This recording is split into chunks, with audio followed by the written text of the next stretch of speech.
Did you have a favourite weapon when you used to fence? So I fence épée and sabre. Sabre is a lot of fun, but épée is what I'll always come back to, I think. Okay. I've only actually ever fenced sabre at Roses though. I've competed at Roses the last 4 years. Both times Lancaster's had an absolutely phenomenal épée team. So I was focusing on sabre. So yeah, very, very tense but a lot of fun. Yes. We have two really fantastic teams here today. The Open 2s appear to be starting up again with ferocious speed. And the Open 1s have temporarily paused. They look very thoughtful. It's quite funny because even with the masks where you can't really see their faces, you can tell based on their body language what they're thinking. And they're starting up again. It is very Pirates of the Caribbean-esque. And that was a score for Lancaster on both the women's 2s and the Open 2s. Oh. Do we only have 2 referees here today? Well, there's someone refereeing each match. So one of our men's first fencers is currently refereeing the Open Seconds. Sabre, you able to see at the back?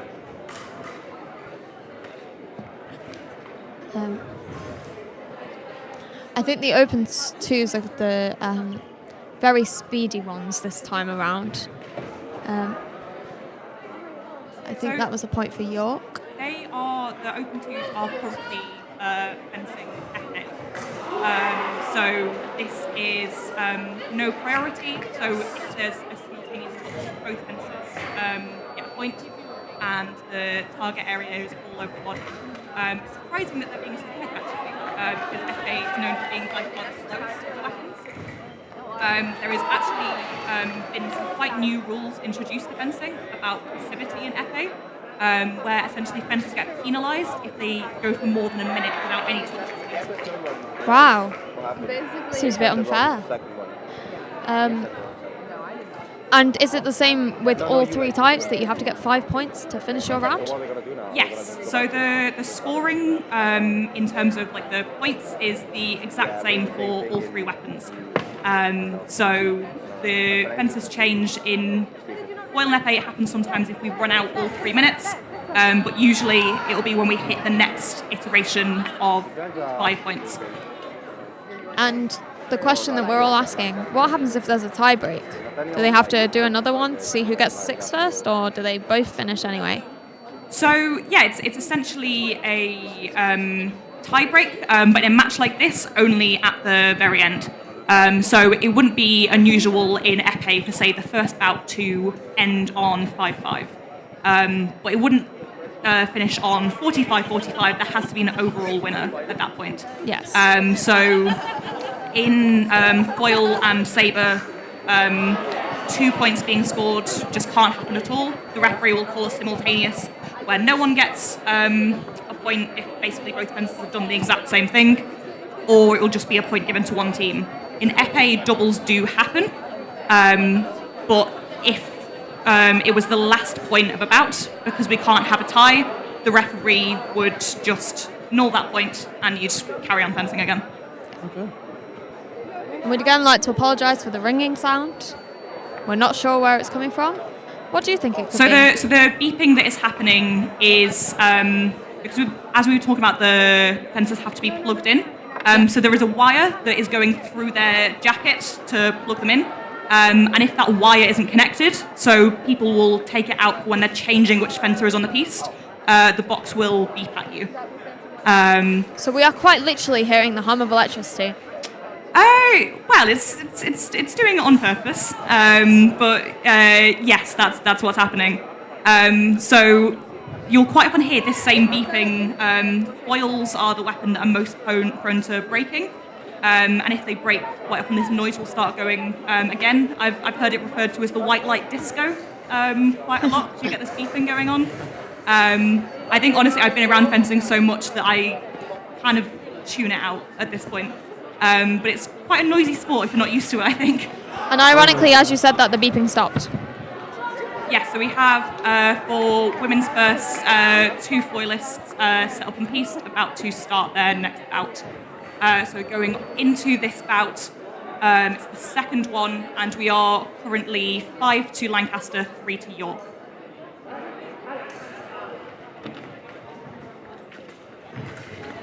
The last update that we have about the open men's first is 5-10 to York. And they've just started their third bout. They've just swapped places, actually. They were so quick that they had to swap. So in épée and foil, you'll quite often have fencers doing a move called flashing, which is essentially a really explosive pushing off your back foot and almost jumping at the other fencers. And in case you can't tell from the yelling behind us, York just did a quite impressive point, actually. That was quite speedy over at the opens twos. And another at the women's ones.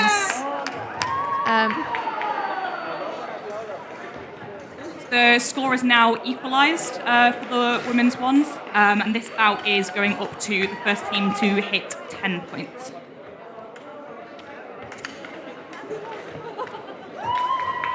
So actually, in a sport like this, you almost need to be both aggressive and defensive. Yes, exactly. You'll have some fencers who are known for being more aggressive, some for being more defensive, but being able to do a mix of two, being able to vary it and change it depending on your opponent, that's what makes a really good fencer, definitely. And almost sometimes using your opponent's skills against them in a lot of ways. If you know someone's particularly aggressive, then being defensive can actually be helpful. Yeah, exactly. A lot of the best fencers that you see will be waiting for the other person to make a mistake that they can exploit. Yes.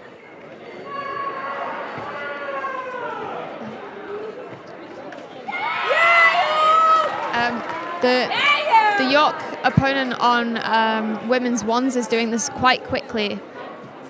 She's currently at 8 and her opponent is at 5. But there's definitely a good effort coming from both. Oh. And I suppose your padding protects you quite a lot from injury. It's quite a lot of layers. Yes, yeah. Épée tends to be the one that you get a few bruises from on your upper arm. But usually during the bout, because you have a lot of padding and there's a lot of adrenaline going on, you never usually feel it.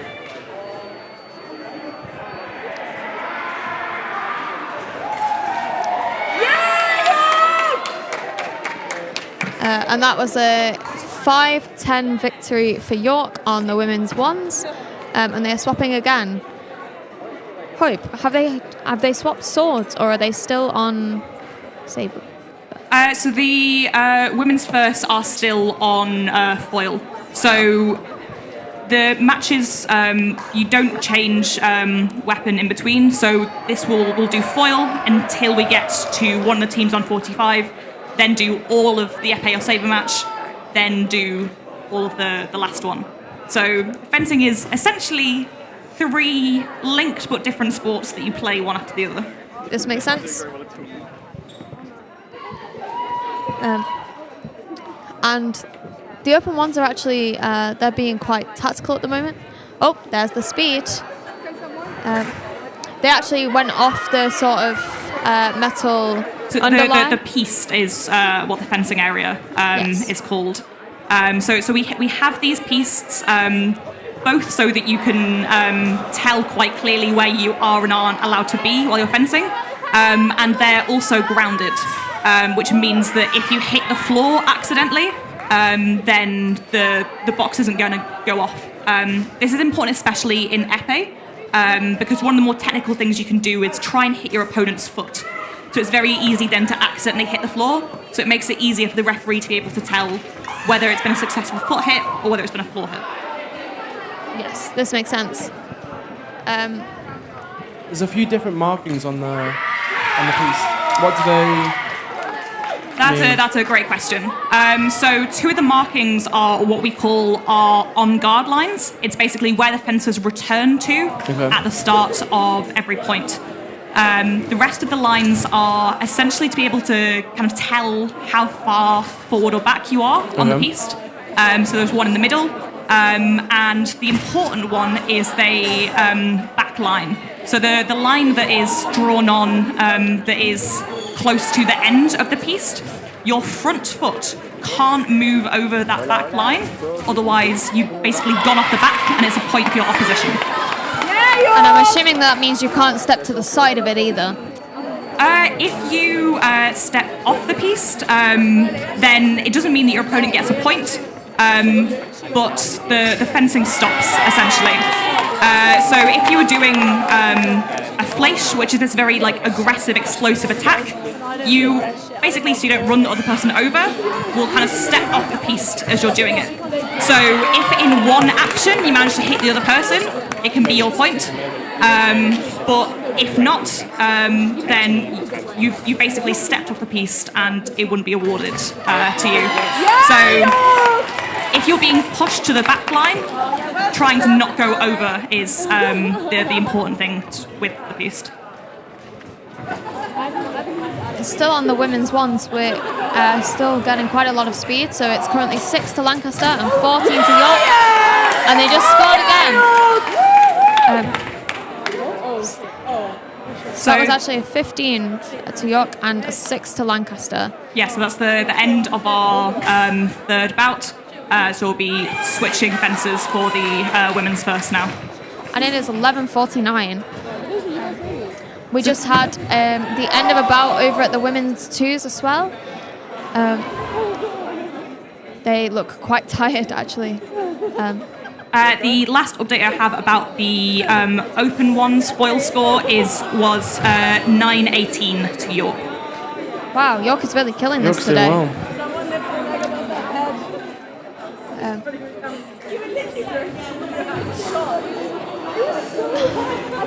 We've got a couple of the reserves looking quite excited. They're cheering on their teammates. The nice thing about sports is how much of a community they can build.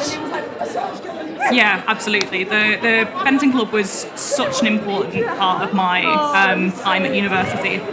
And one of the reasons that I love it so much as a sport is you have these really kind of individual moments where you're fencing, but also you have a team behind you as well. And I think that's a combination that you don't get many other places. But the support that I've had from my teammates over the years has just been such a phenomenal thing to get to experience. Do you play any sports, George? I don't at the moment. I used to play rugby, but I haven't done it since I got to uni. Maybe you should try for the team. You could I be think it's at a bit late Roses now, next but year. could be here next year. What about you? Oh goodness, I am not a very good sportswoman. I'm a bit of a sore loser. Actually, I'm an okay loser. I'm a sore winner. Okay. I like to tease my siblings if I beat them at something, so I probably shouldn't be. I'm not a very good sportsman. The women's ones are going quite quick, actually. York's up to 17 now on the women's first. Goodness. Is there specific names for these moves? Some of the moves do have names. The main thing that is named is the different sort of parries that you do. So parry essentially being when you're hitting your opponent's sword to move it out of the way or gain priority. So these are essentially all numbered, but tend to be said in French. One of the things that you will see our fencers doing a lot is lunging. So it's essentially the quickest, most explosive way to really close the distance between you and your opponent. So a lot of the hits that are scored will be done with a lunge. I think we just watched the women's ones from York do that, right? Exactly, yes.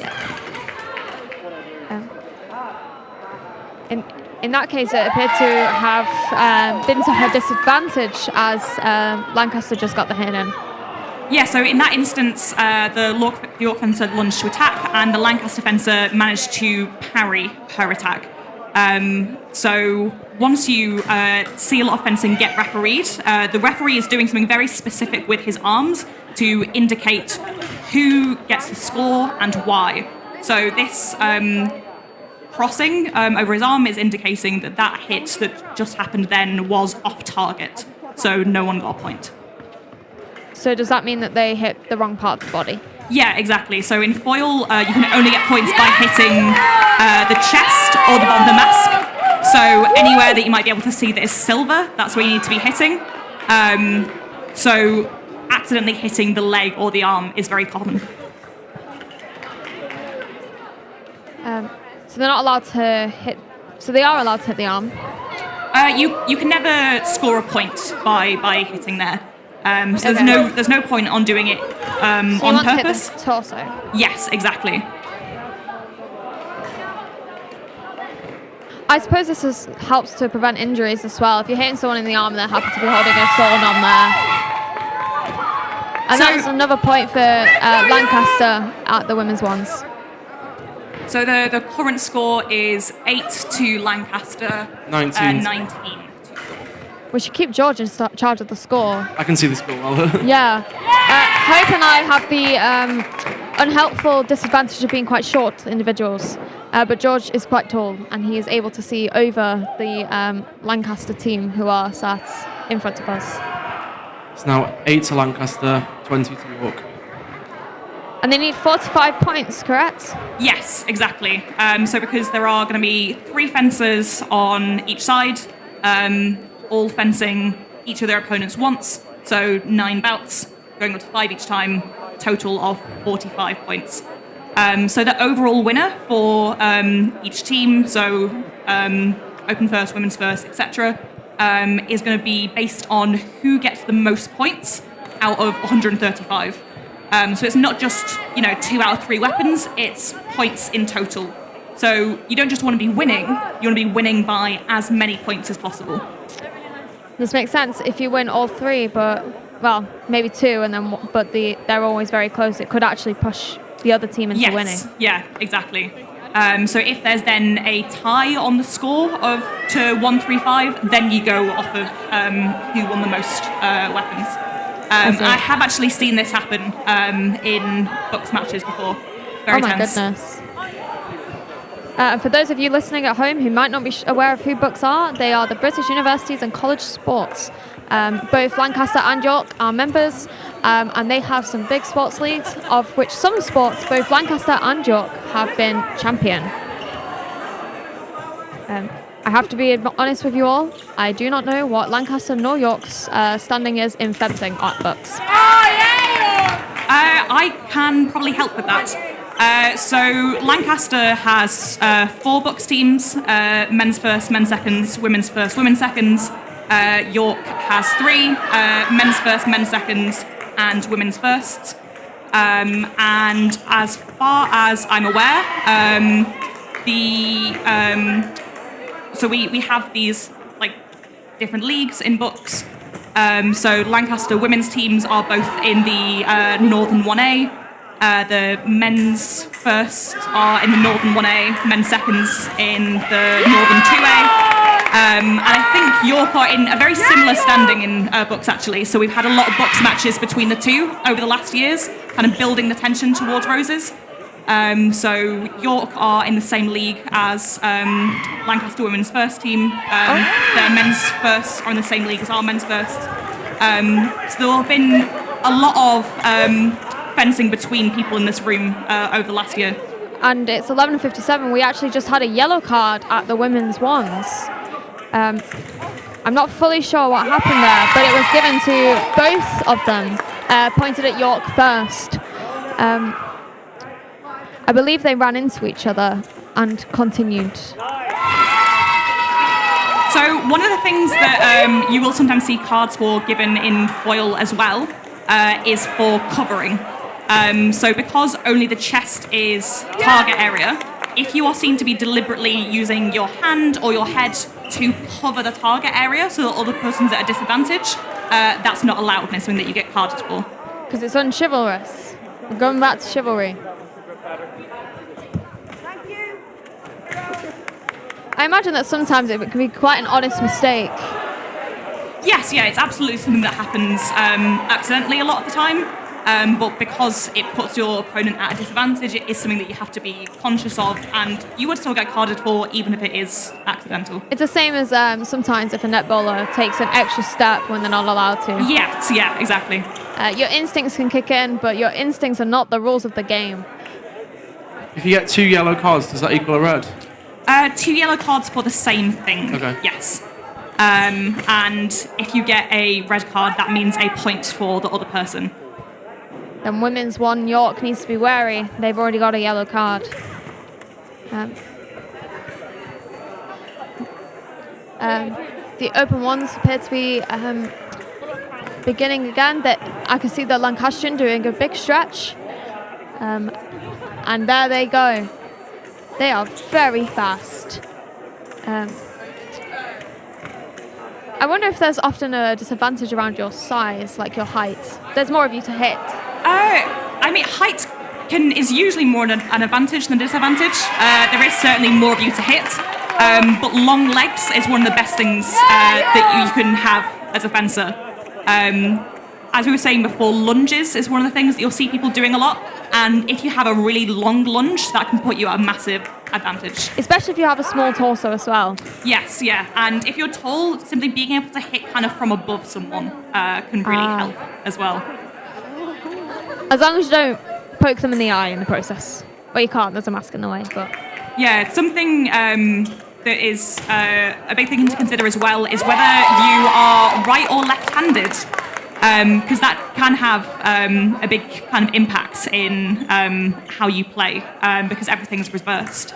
It's generally thought of that being left-handed is an advantage. Part of it is because, less people in the world are left-handed, so people won't have practiced against left-handed fencers as much. Yeah. So one of the things that you might be, say, in a competition warned about, so you can keep it in mind, is like, oh, that person is left-handed. When I was a kid, we played rounders, and every single time I would come up, someone would scream, lefty, because I used to bat with my left hand. I'm not even left-handed, but 12% of the UK population is, so... It's feasible that 1 in 10 of our fencers are left-handed. How many? Wow, sorry, I got distracted by that. That was quite quick. That was a lovely explosive hit from Lancaster, taking the score to.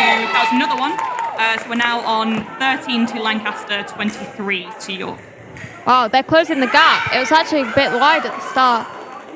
And the women's 2s, they're very speedy as well.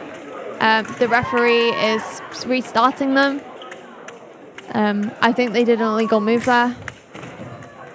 And they appear to be hitting each other in the head over at the women's 2s.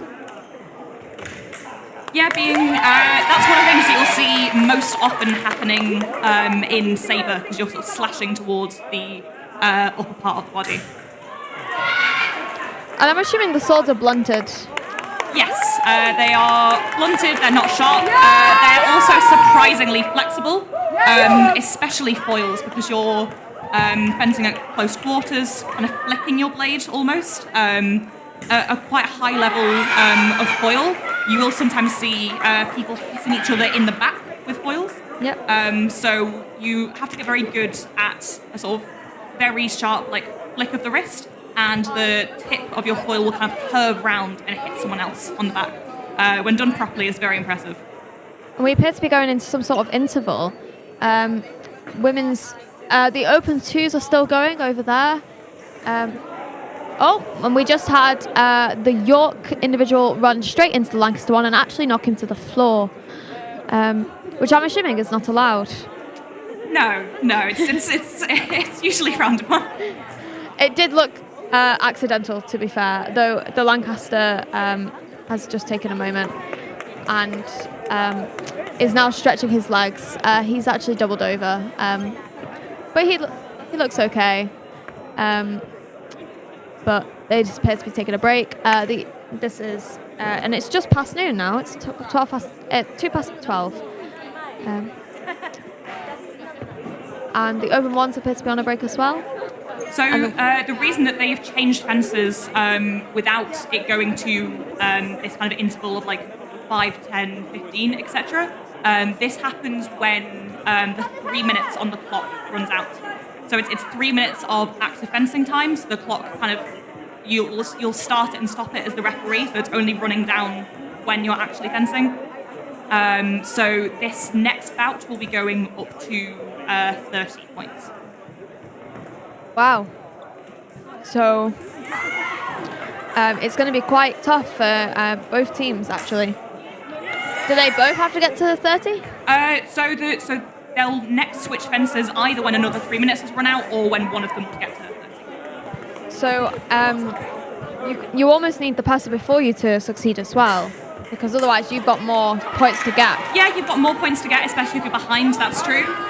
But sometimes if you have one particularly strong fencer, it can be to your advantage to kind of be quite passive, run out some time on the clock, and let your really strong fencer pull back some points.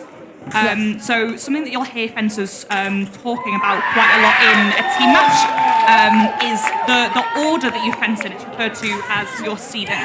And the important one is the person that's referred to as the anchor. So they are the person who fences for you last.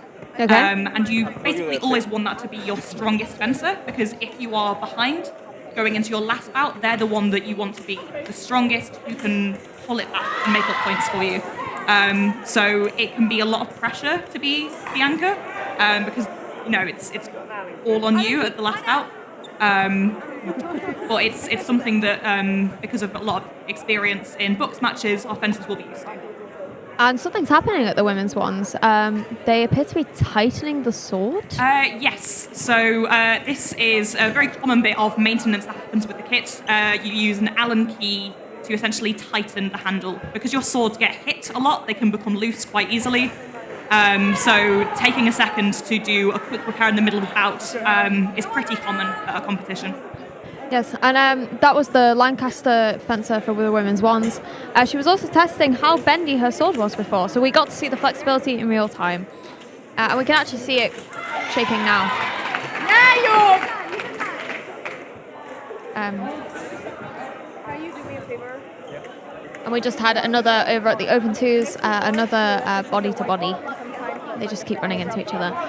And we're getting accosted by the social media folks. To give you an update on our Open First, the last score that I've been given is 19 points to Lancaster, 30 to York.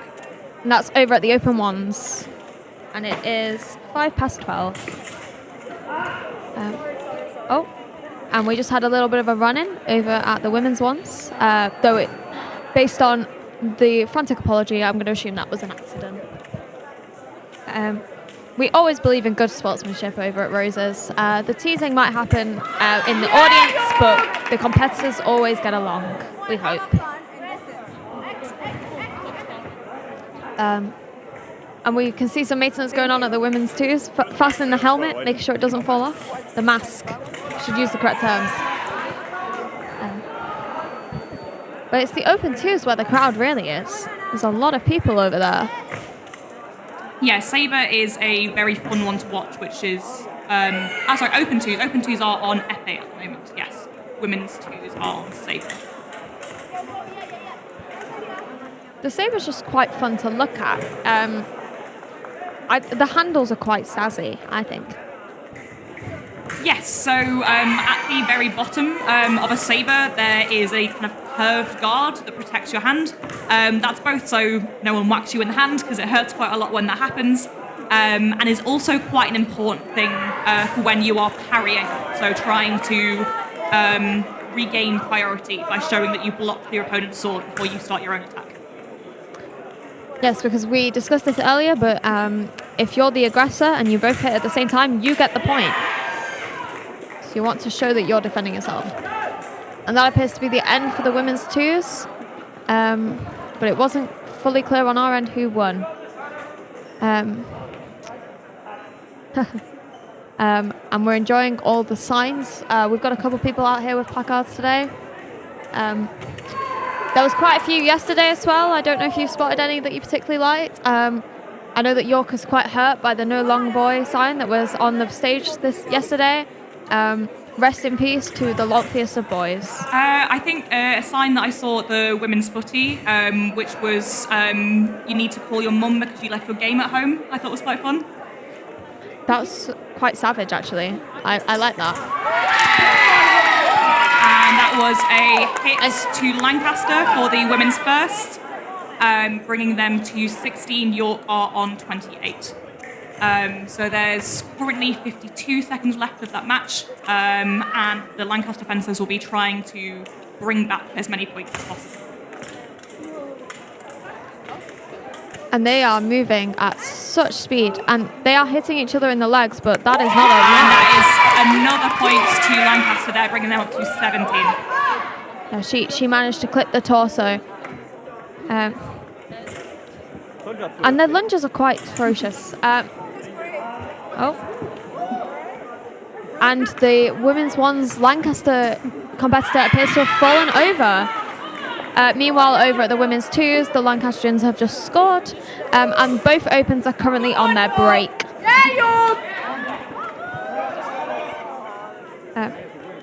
George, how are you enjoying the show so far? Really enjoying it, actually. There's a lot going on in this room, so It's quite overwhelming I to don't know watch what to watch. Trying to watch them all at once. Every time you think that there's one that's particularly exciting, something very exciting happens somewhere else. Just judging it off where the cheers come from. Yeah. I'm watching that. We have a couple of very enthusiastic people behind us, which we're fine with. And that just wrapped up the women's ones. And it was 17 to 30, the 30 being York and the 17 being Lancaster. So we'll be on to our last 3 bouts for that women's first match now. So all 3 foilers from each team will be fencing once more. And they are already looking quite tired. We can see some faces that look quite exhausted on both sides. I think part of that is the Yorkists have been sleeping in the college JCRs. Though, to be honest, we can't judge. We had them over on the floor of the exhibition centre last year. So apologies to anyone who is anti-physics, because that's where you were sleeping.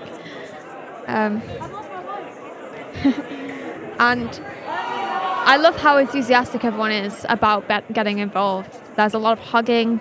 I think someone's parents are over there. We've got some older-looking people in the audience. Can you see them over by the open twos? I'm sorry if they're not someone's mum and dad, but I just made an assumption. I'm sorry if you're just a mature student. But there is a lot of people that are very enthusiastic. One of the big things that I regret about not being an athlete is how cool everyone's merch is. Yes, we've got a lot of good hoodies, good t-shirts over the years.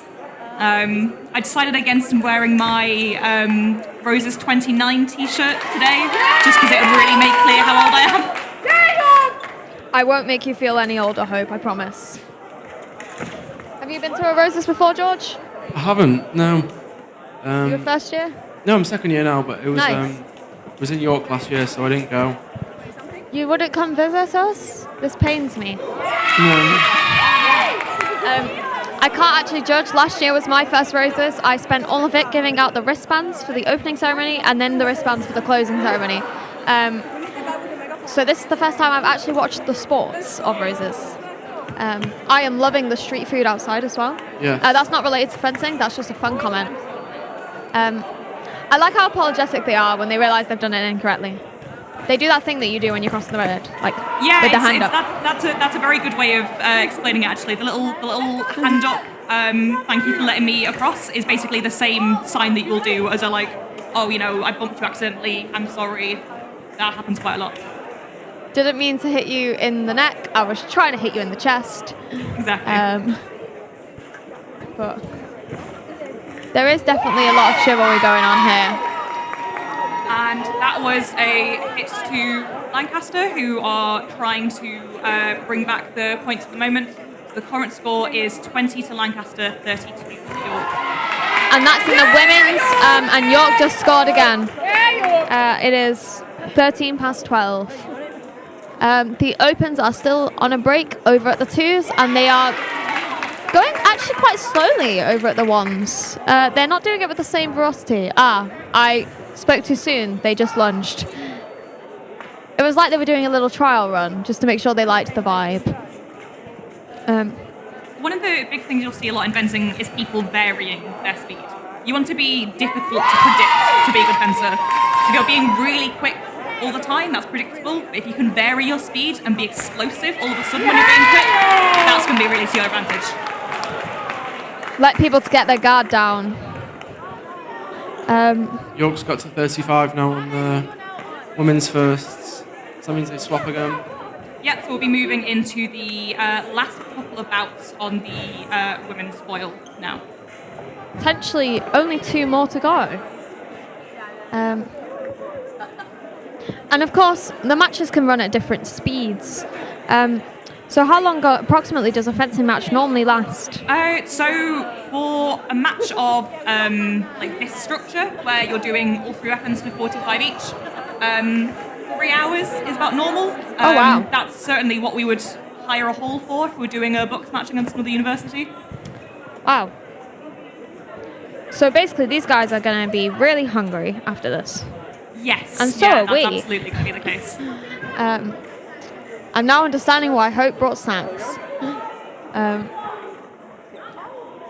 So we have a couple of people over at the over twos that appear to be getting dressed up, which would imply that they got to the end of their 45. But they can go at very different rates. Over at the women's twos, we've got some good lunges from both sides, actually. They do. Oh, and that one was very close. Did you spot that? I'm not quite sure who got the point, but they would, because they were both quite speedy. If only I could see backwards. Oh, and over at the open ones, just now, it's 12:15. They had someone just jump into the air.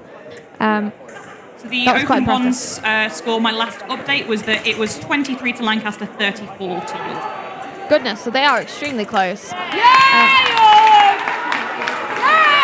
I'm assuming that jumping up into the air is not usual for a fencing match. It's not absolutely standard, but some fencers do throw it in. I think it tends to be kind of, I don't know, like a special move that a few people tend to be very fond of, but isn't super common. Something that in your priority weapons, so foil and saber, to keep your priority, it's very important that you don't stop. You don't have to be going super quickly, but if you're walking forward and then you stop, you're moving priority. So being able to kind of vary how you're moving forward to keep it interesting, but still be very clear that you're keeping your priority is important. So that's why you'll see people change their speed, throw in some jumps, things like that. Yeah, absolutely. It was the first time I'd spotted a jump in this match. We do have a bit of an obscure view because, ironically, the other fencers from the open ones are stood in our way. But that was quite a fun trick. I find it very difficult to watch fencing when I'm sat down, especially if I know the people doing it, because it can be such a tense sport. I don't think I'll be able to sit down for too much longer of this. Well, we're not going to judge you if you need to stand up. So we are currently on 23 points for Lancaster, 38 for York. That's over at the women's ones. And they are very excited about that fact. I also love how serious all the referees look. It's important that referees are paying a lot of attention, especially when there's times where people might not agree, but they are very focused. So big shout out to all the referees that are taking part during this week. Because I know that we call it the Roses Weekend, but that ignores the fact that a lot of the water sports and the equestrian took place before Friday. So I like to call it the Roses Week. Do you know what the overall score is looking like at the moment? At the start of the morning, York was on 45 and Lancaster was on 68. So they were 23 points ahead. But we could do a little update, see what else. Still a lot to go today, What's though, happened? and tomorrow. So if you all give me a second, then I will get the scores up. It is currently 70 points to Lancaster and 51 points to York. So Lancaster is 19 points ahead, which means that York's actually closed the gap by 4 points since last night. So in terms of points for fencing, I believe both of our first matches will be worth 4 points. The open seconds will be worth 2, and the women's seconds is an exhibition match. Is what, sorry? Exhibition match, so it isn't worth any points. That seems a bit biased. So the way when these points are being decided, you essentially have to have kind of like a balance between the teams. And for books, so that inter-university competitions, Lancaster women's seconds have a books team, and York don't. So certainly, I'm going back to when I used to be on the exec for Lancaster, when we were having discussions about roses. That was one of the reasons why that we couldn't allow it to be for points. But in terms of training our women's team fencers to get this experience in these kind of high-pressure competitions, it's absolutely invaluable. So essentially, the points are determined by both York and Lancaster, and it's based on difference in skill level. So you don't want them to be points if we know, for example, one of them is a pro team and one of them is a novice team. Exactly. That makes perfect sense, actually. So if anything, it's the opposite of unfair. It is more fair. Yeah, I think so. And of course, there are a number of sports and technically non-sports that have been taking place this week for no points. Tabletop gaming was here earlier this week on Friday at 9 a.m., I believe. And they were for no points. We enjoy the very different vibes of some of the Roses categories. We have debating going on, and Pokemon. Pokemon was one for a few years. Yeah, there's a lot of events that are going on that I'm really curious as to how the kind of competitive rules work for something like that. Yes. I cannot tell you much about Pokemon, so I'm not sure. I mean, I have a favorite.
York person's attack. So being able to be quick enough to hit on your way backwards it's a very impressive technical skill to be able to do. Amazing.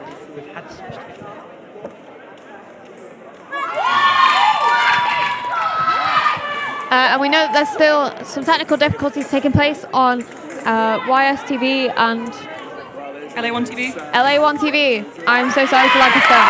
But we are still here. We are still letting you know what's going on. And we are still watching the women's ones, which is now only 1 point for York needed. And there is 33 points for Lancaster. So that has actually been the bout just finished. The 3 minutes have run out on the clock. So that is foil finished at 33 points to Lancaster, 44 to York. So they won't bring anyone else in? No, that's been all 9 bouts done now. So that is foil finished. So yeah, that's York 1 for foil. But remember that the overall winner is going to be determined on the combined score from all 3 weapons. Absolutely.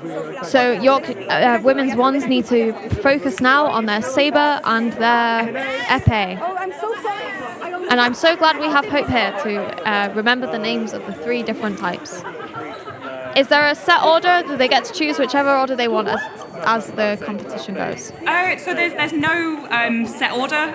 Whenever you're doing a team match like this, there's usually a discussion between the 2 captains as to what fencers want the order to be. One of the main things that you usually consider is if you have people competing in more than 1 weapon. Try and put the one that they're not in the middle. Yeah, so if you can give them a gap, that can be quite advantageous. And also because they're all technically quite different. Some people have a preference as to which they do first.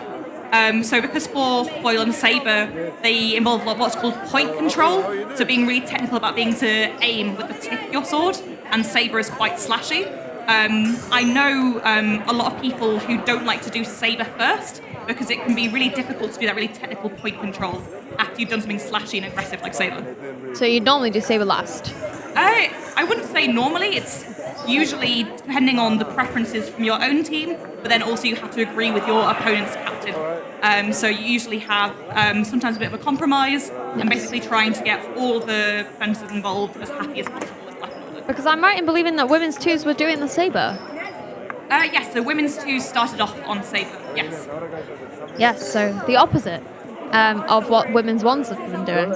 Yeah, exactly. I don't know what the decision was behind this. Maybe they have someone who's doing saber and someone who's doing the last weapon because saber is very tiring.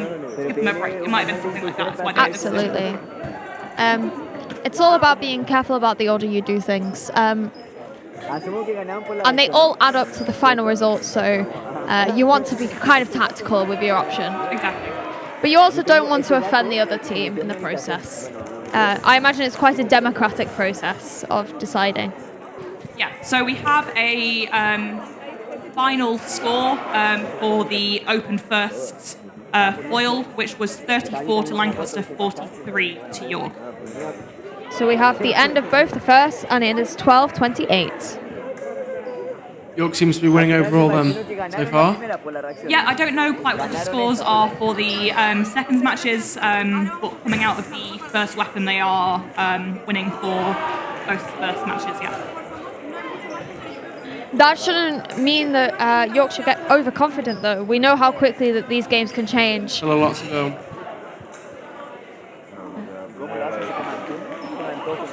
Yeah. And we have some people rehearsing now. I don't think rehearsing is the correct word. That was the theatre kid in me. If I was at a competition, I'd call this a practice bout. They are practice bouting.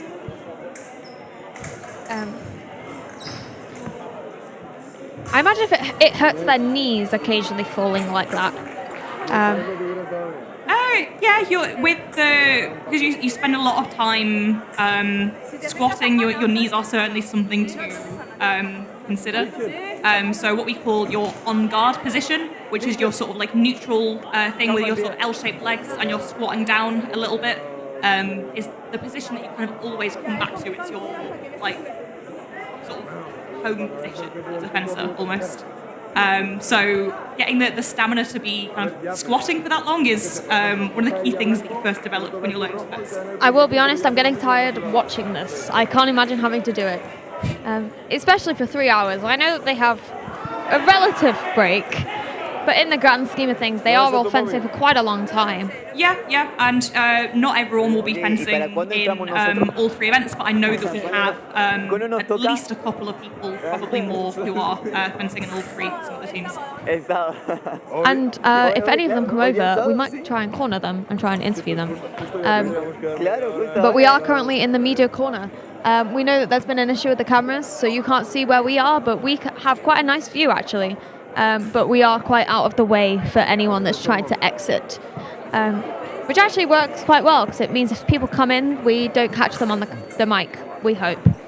We are, however, still catching the sizzling of the box. Beeping, that's You know what I meant, though. I know what you mean. I know. Yeah, sizzling feels quite onomatopoeic. And we just had a yellow card over at the Open 2s at 12:30 exactly. I'm not quite sure what happened, and I'm not quite sure who he pointed it at, if I'm completely honest. I think it was York.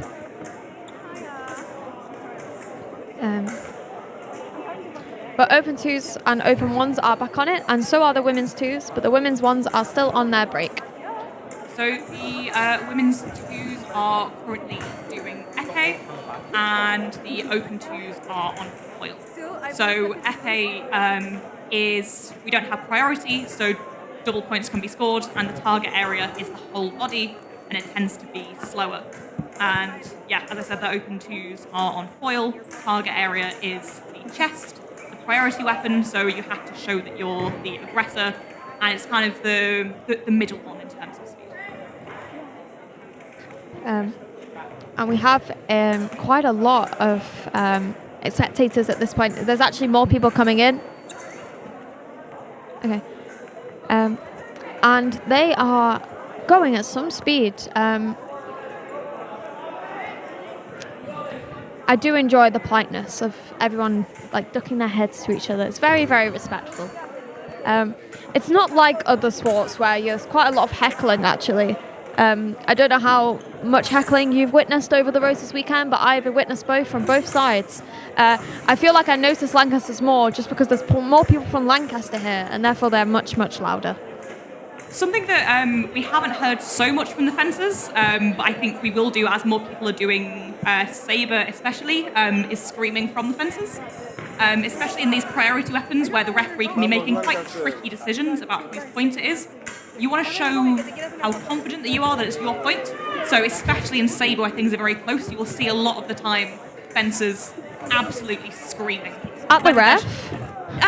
More in celebration. It's less a shouting with words, but kind of in the way that you'll hear like in tents you'll hear people grunting. Yes. In a similar way, once you've finished your point, in a sort of celebratory scream, you'll hear that quite a lot.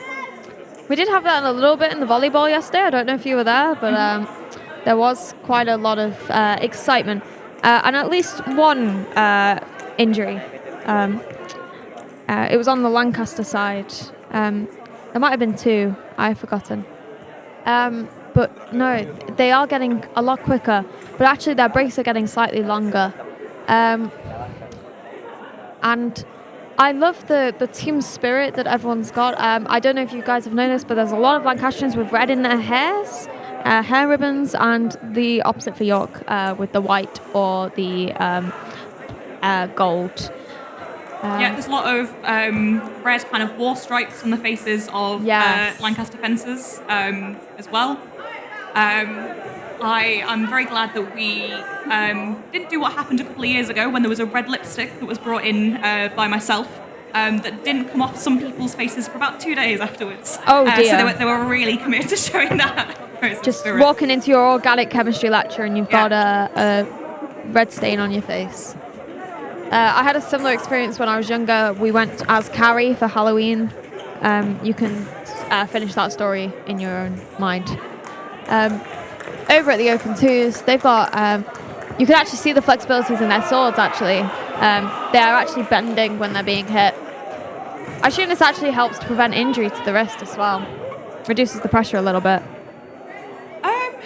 Yeah, and I mean, kind of how tightly you're holding onto the sword is going to be one of the things that you're more conscious of. That part of the reason that they are so bendy is because if you're kind of lunging close to the person, you don't want the sword to stay really brittle. It might snap and that'll be dangerous. So you want it to kind of bend as you're lunging into the person. That makes sense. And for foil especially, it allows you to be quite flicky, kind of go round arms, hit people on the back, that sort of thing. So for the women's first, we are now starting on sabre. The score at the moment, 12:35, is 2 points to Lancaster, and York just got their first point sabre. So this is another priority weapon. So they're being very quick, very aggressive, and the target area is anywhere from the waist up. This is also one of the slashing weapons, so they're holding their sabres fairly upright and kind of hitting with the long end of the sword rather than with it. They actually both just apologise to each other at the same time as well, so they've had quite a bit of body-to-body contact. So score is now 4 to Lancaster, 2 to York. The York Fencers just got a parachutist. And that is our 5th point to Lancaster. So that's the first bout done, nice and quick. That's very common with sabre. And we are changing over fences. And I'm correct in thinking that this is one where if they hit each other at the same time, they both get a point. No, so that's actually in épée. So Just épée is the one without priority, so without this kind of being the aggressor thing, and double hits are allowed. Here in sabre, you'll only see one hit being awarded at a time. So approaching your opponent is actually really key. Yeah, and being very quick off the line is absolutely key in sabre. You'll see as soon as the referee says fence, there will be a step forward to try and claim that priority. Absolutely. And that actually makes the referee's job quite difficult. Yes, I think refereeing, refereeing all weapons is very technical. Épée is maybe one of the easier ones because there isn't priority to consider, but there can still be some really tricky calls in épée. And yeah, learning both as a fencer and as a referee how to understand these kind of complicated rules of priority takes a lot of practice. Yeah. And we actually have quite a few sports here at Roses that have weapons involved. We have archery, where I know that they have a very strict drinking ban because they cannot be hungover and wield a bow. I imagine that the same has been the case for fencing. And we just had a great jump from the Lancastrian. 2, in fact. But York appeared to have priority there. Am I correct? Yes, that was a hit to York, so the score is currently 6 to Lancaster, 3 to York. Oh, and the ref is discussing. Was that point given to Lancaster? That was to Lancaster, yes. Oh. That was so the score is now 7 to Lancaster, 4 to York. So this bout is going up to 10 points in total. Yes. And it's very close, actually. I have to admit, the saber's actually quite fast, that it's quite hard to keep track of who's hitting who. Yes, yeah, that can be the case. It was a lot clearer when they were doing the foil. That was a point to Lancaster. So Lancaster are currently on 9, York on 4. And they need to get to 10, so York needs to pull it back.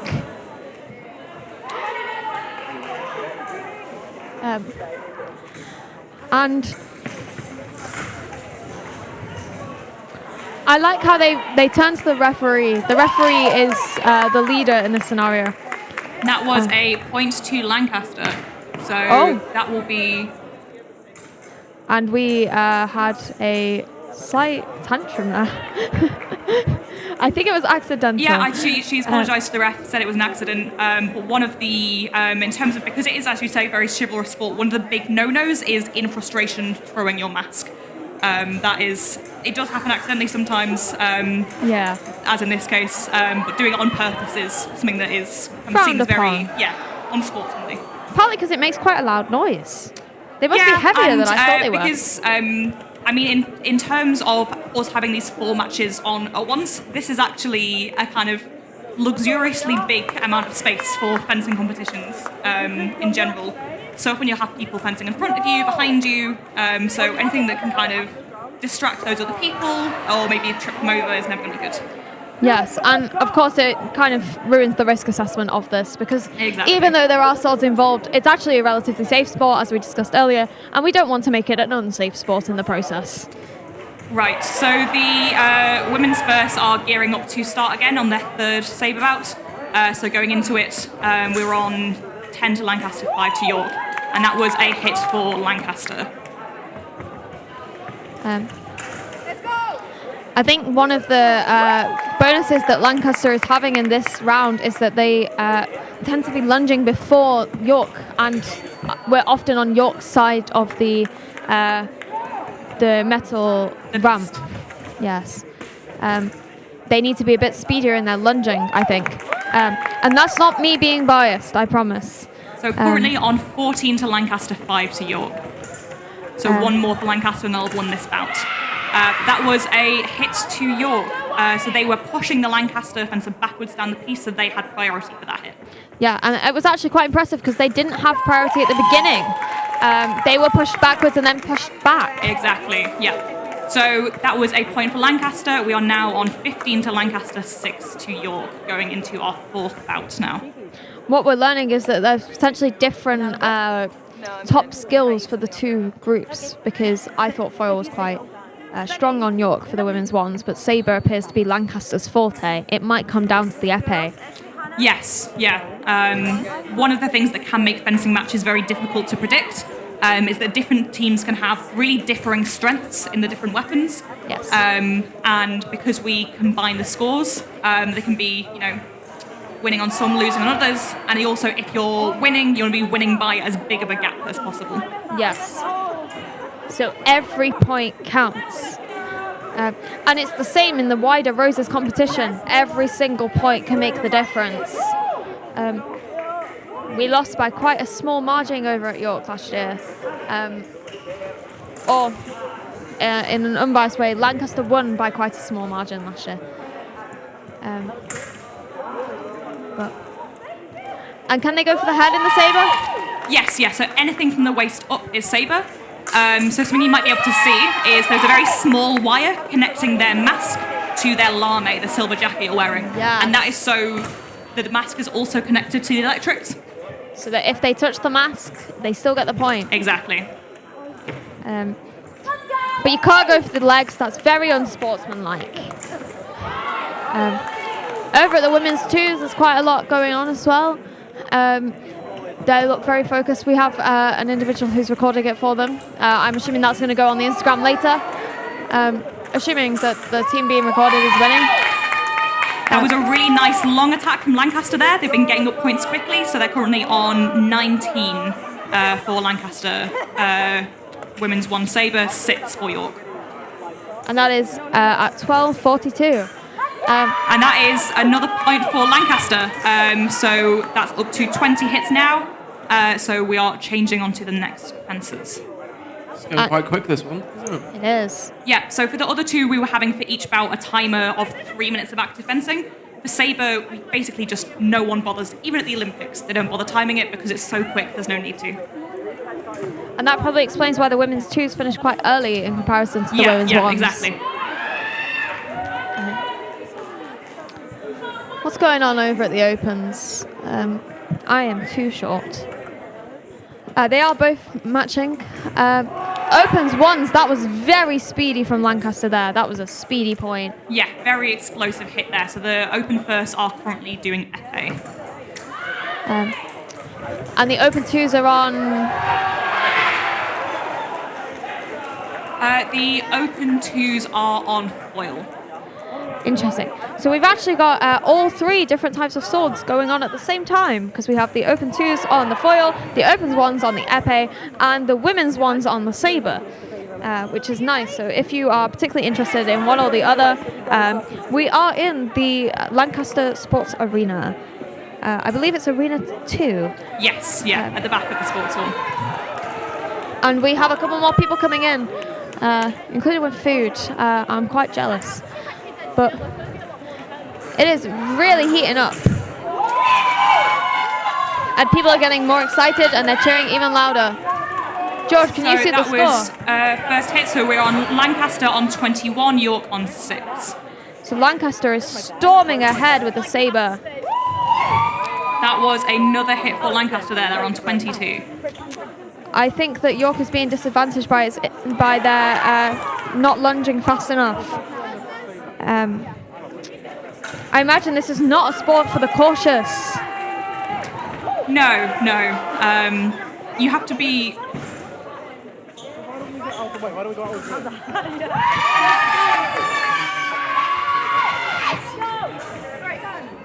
So that is another bout in the women's first saber complete. So that is on 25-6. So if remembering correctly, that was 5-0 from Arsabra Ines, who is the Lancaster women's captain.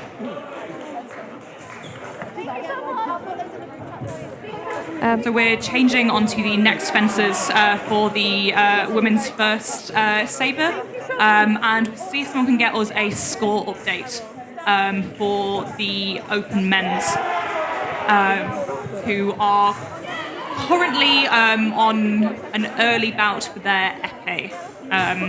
We're not in a good position to see the box as commentator, but I very helpfully have someone texting me the score every now and again. And we love hope for it. And what is the current score? For open, I don't know, but I think they have quite newly started. Yes, they are, I believe, in their second bout. Yeah. The women's ones are storming ahead with the saber. And we...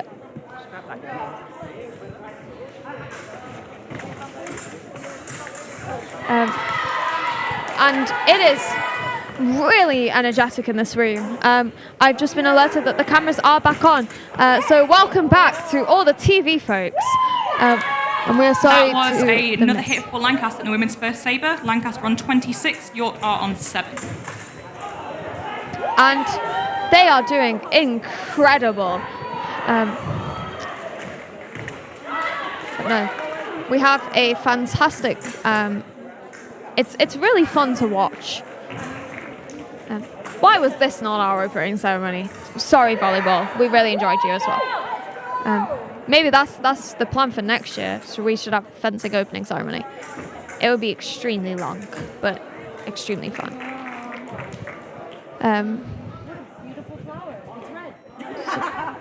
Do you have a fencer that particularly inspires you? There's a couple of people here from Lancaster that are very inspirational. One of whom is Ines, the current women's captain, who is triple weaponing today, works phenomenally hard. We have our alumni, our old captain, Hannah, here as well, cheering people on. In terms of fencers in general, Olga Karlan, Ukrainian Sabra, is an absolute favourite of mine. Technically impeccable, involved in a lot of activism as well. Someone that I really look up to, definitely. Yes. I like Inigo Montoya. Oh, okay. I'm glad you got that reference. Difficult to find a fencer who doesn't, I think. So I actually only saw that movie for the first time last year. I was forced to watch it for the Dungeons and Dragons Society over at York.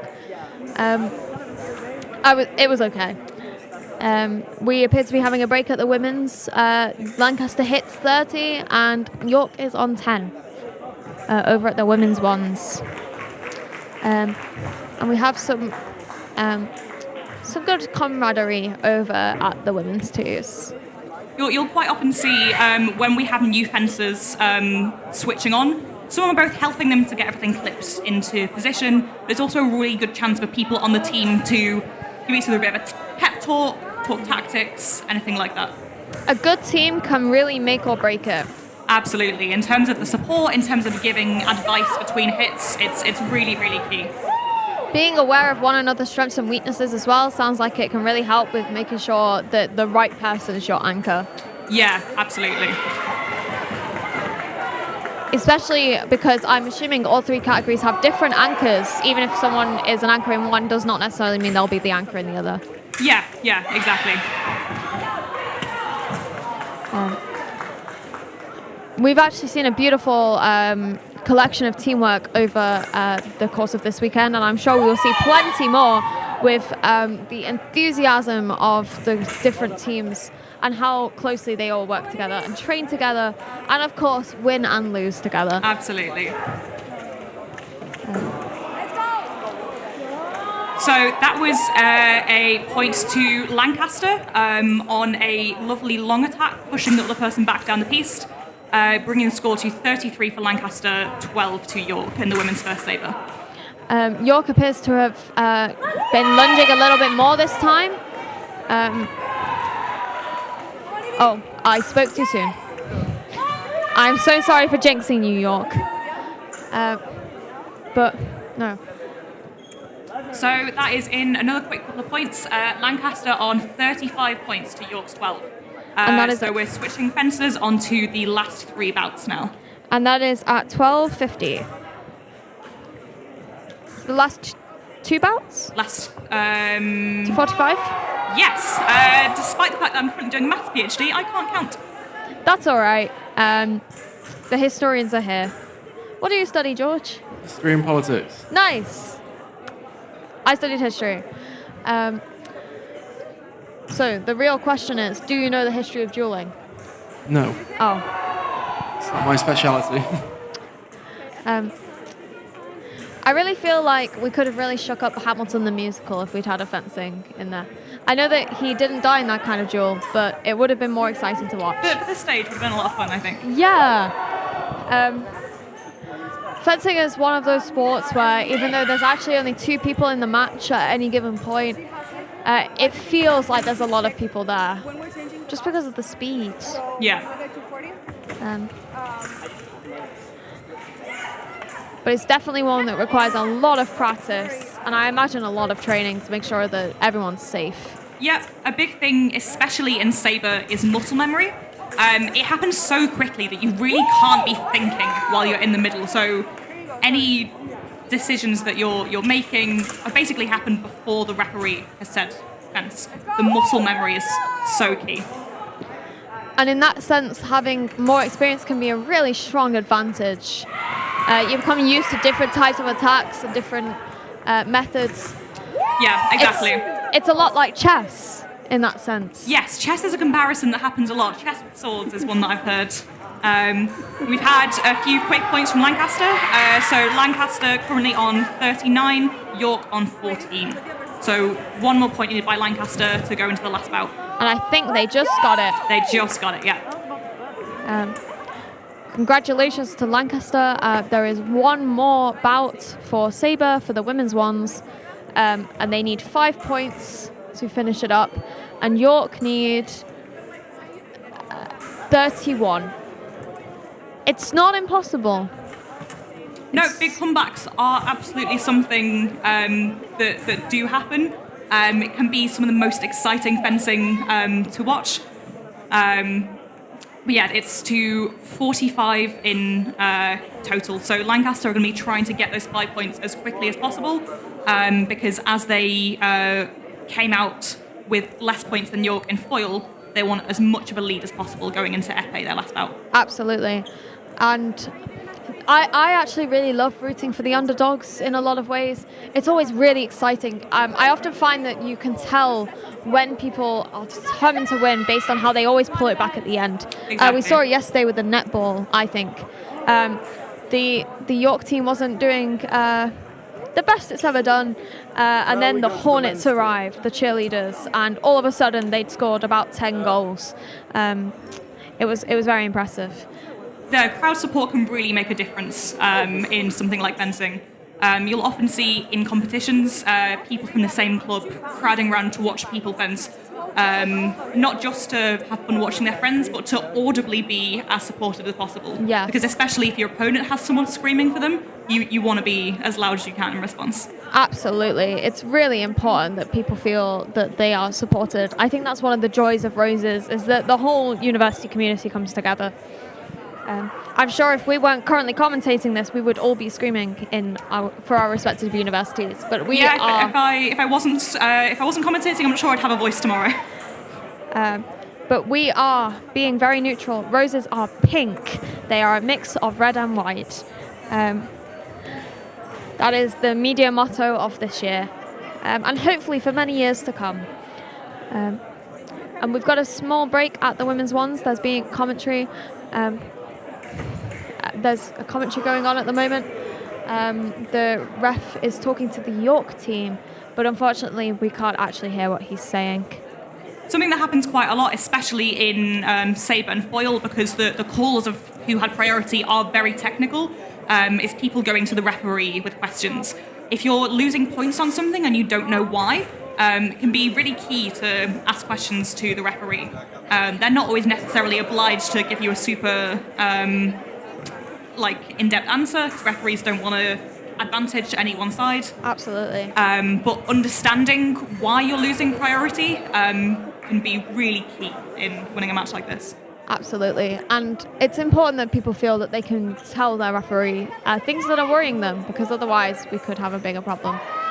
So the Lancaster women's first are just about to start their last sabre bout. Also the York women's first.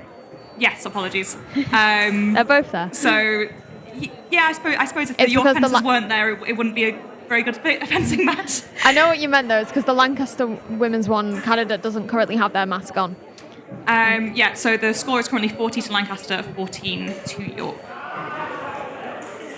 So they've currently been testing weapons, make sure that everything works, everything's plugged in properly, and that happens at the start of every bout. And I think this is going to be a really exciting finale. And I am correct. That was very fast. They both came in so quickly that there wasn't actually a point awarded. Yeah, that was just a single light to Lancaster, taking them up to 41 hits. And we can hear some Lancastrians have entered the room. Yes, if they hit each other at the same time, it's not clear who's got priority. It can be quite tricky, as we can see. And often these sort of hits will be called what's called a together or a simultaneous. So you just can't tell. They were identical and no one gets a point. Yeah. There was just another hit to Lancaster, bringing them up to 42 points now. That was a parry riposte for York, giving them extra point, taking them to 15. Wow. So parries, how often do they tend to happen, Hope? We've seen a few today. Yeah, very, very often. They are one of basically the key things that you do to regain priority if you've lost it. So they are absolutely key part of your technique in all three weapons. And we are loving watching what's going down here. So we currently are at 42 to Lancaster and 16 to York. And it's imperative for York to try and get as many points as possible here, because they did win the foil, and it looks like, I don't want to jinx it, but it looks like Lancaster might be winning the sabre. I don't think that's unbiased to say. So they need to rack up as many points as possible to help them in the That epee. is one more point to Lancaster, bring them to 44. They need one more to win this sabre. Yes, so it will be coming down to the epee. And with a beautiful parry riposte from their captain Ines, that was one more point for Lancaster, meaning they have won sabre, 45 points to 17. And I think the people behind us were very happy about that. Yes, so those are two of our graduate fencers who for a while were on a 3-person team, so 3 people triple weaponing with Ines. Oh my goodness. So all phenomenal fencers with a lot of stamina.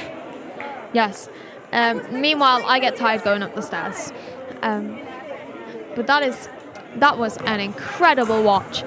So for the women ones, we have the York team winning the foil, the Lancaster team winning the sabre, and it's all coming down to the epee. Yeah, and remember it's on combined scores. So the scores after foil were, I believe, 44 to York, 33 to Lancaster. Yep. After the sabre, Lancaster was on 45, York on 17. So Lancaster are going into epee with the advantage. Yes. So York really needs to pull this back, and Lancaster really needs to make sure they keep hold of their stronghold. Yes, exactly. It's absolutely all to play for at the moment. And they are both celebrating, actually. they both look very happy with their efforts. We can see a lot of smiles from Lancaster. We can also see quite a few smiles from York, but they appear to be discussing strategy over there.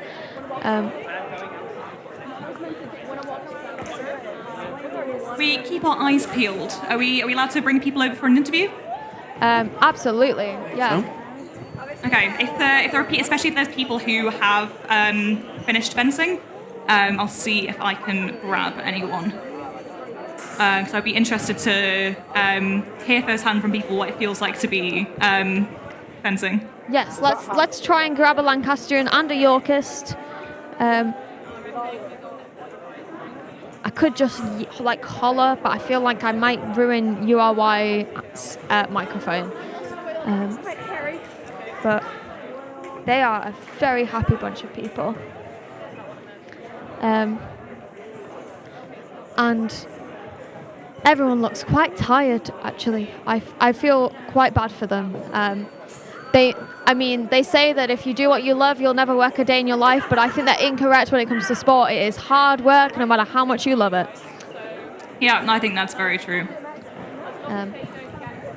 You got a score update from the other side. Let's have a look. We apologise to anyone that was really invested in the open ones. This is your excuse to lobby Lancaster University and the University of York for more money for student media. That is partially a joke, but partially not. There's some really tired-looking folks over at the Open Twos. They are lay on the floor, and I'm actually really enjoying watching how everyone's coming together as a team. The people that are going off to practice, and it is the Open Twos that are still going. They are on... What are the Open Twos on? So the Open Twos are fencing foil at the moment. Oh, and I was going to guess foil, but then I doubted myself. And which one tends to take the longest? Epee definitely takes the longest. Epee. Yeah.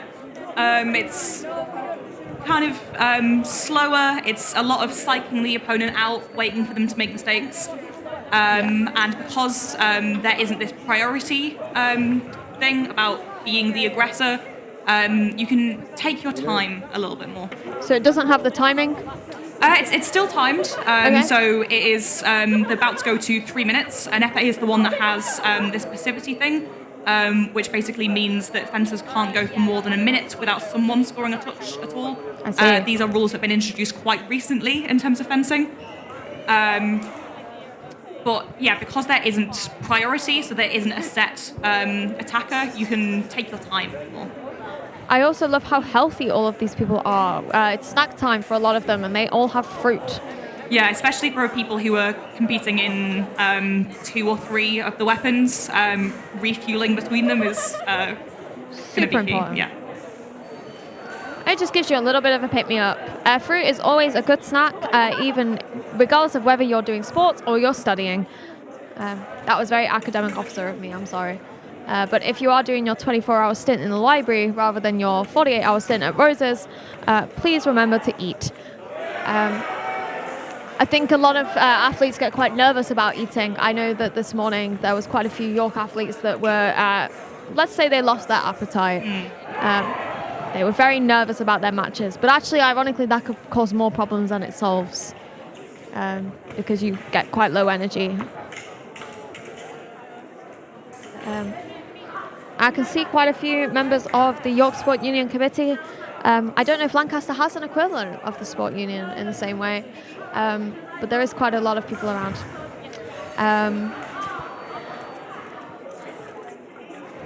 And yeah, I like the kits. They look quite comfy, actually.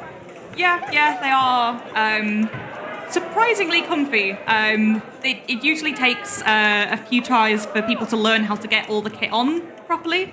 When we teach our novice courses, it's one of the things that we do have to do for safety more than anything. But yeah, it can be, especially when you're fencing in summer, quite hot. But certainly pretty comfy, yeah. It's not too hot on here today, though. No, it's not too bad. It's actually a little bit chilly. I packed with the knowledge that York was going through a heat wave when I packed, so I have a lot of shorts that I am not wearing this weekend. I am glad I packed some emergency leggings because they are becoming the non-emergency leggings. It never gets very warm in Lancaster. No, I should have seen that coming. I'm only from Salford. It's rainy there too. We did have some rain this morning, but luckily fencing is inside, so we haven't really seen any of the impacts. So we have our first FA fencers lining up for their match for the women's firsts. So something that is a tiny bit confusing about the socks is usually the yellow and black fencers are being worn by York. We have yellow and black and white socks on the piste at the moment. It kind of looks like they swapped sides. Yes, okay, no, this is a practice bout between the two, so that is going to be two York fencers, Yes, you can see that they both have York fencing logos on them. So we don't have the first bout of the women's ones. If you're watching live, they've not started quite yet. If you are watching live, it is quite a fun practice to see. They both looked quite disappointed in each other there. It's quite beautiful. It's almost like a dance. Yeah, I've heard that comparison a lot. You'll hear people talk about it being like chess, being like a dance. I'm nailing the metaphors today. Yeah, absolutely. They're actually similes, I'm sorry. And I am enjoying watching people come in as they realise what's actually going on. It is one of the more exciting sports to watch, I think. Absolutely. Yeah. It's definitely a spectator sport. And I quite like how fencing has obviously come from the more medieval aspect of dueling and chivalry and that sort of thing. And roses has come from a medieval war. Yeah, there's an interesting history there, definitely. There's a nice little parallel going on.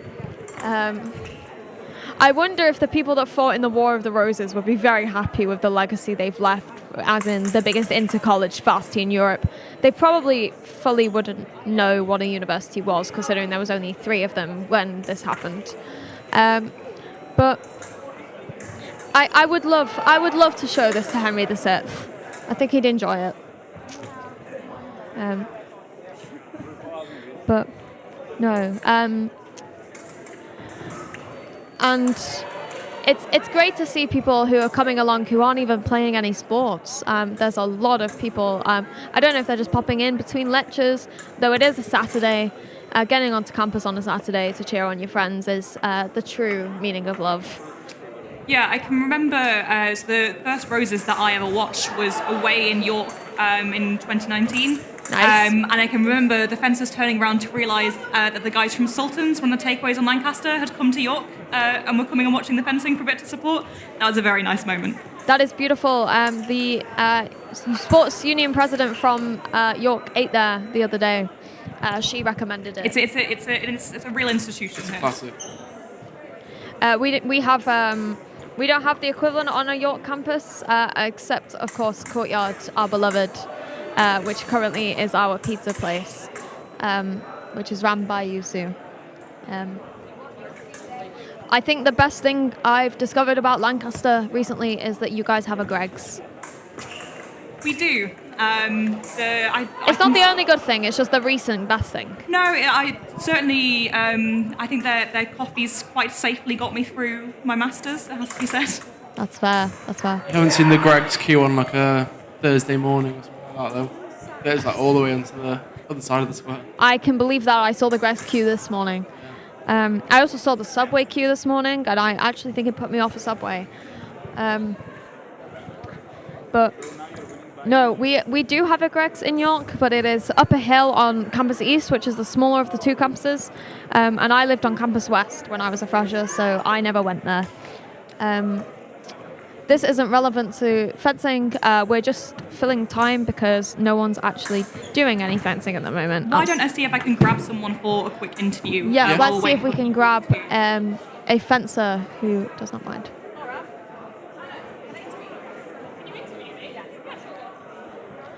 That was very quick. How decisive. Let me introduce Laura Melling, one of our Lancaster women's seconds fencers.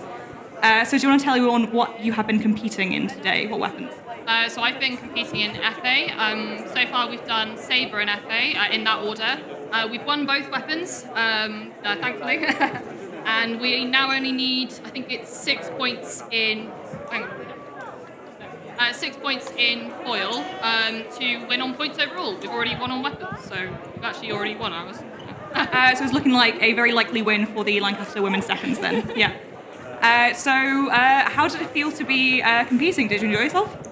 This is the first time that I've screamed on piste, so yeah, I enjoy myself a lot. Yeah. I then apologise for screaming on piste. And it's screaming on piste, as you might be able to hear on the stream, is quite a common occurrence. So, what were the discussions between the seconds team like before you started? Just a lot of making sure that everybody felt good, basically. We didn't want to go into this being too stressed out, because, I mean, it's York, why would we be? But, yeah, so we went into it with the mindset of, basically, we want to win, but we want to have fun, and that's the main reason that we fence, so that's why we're here.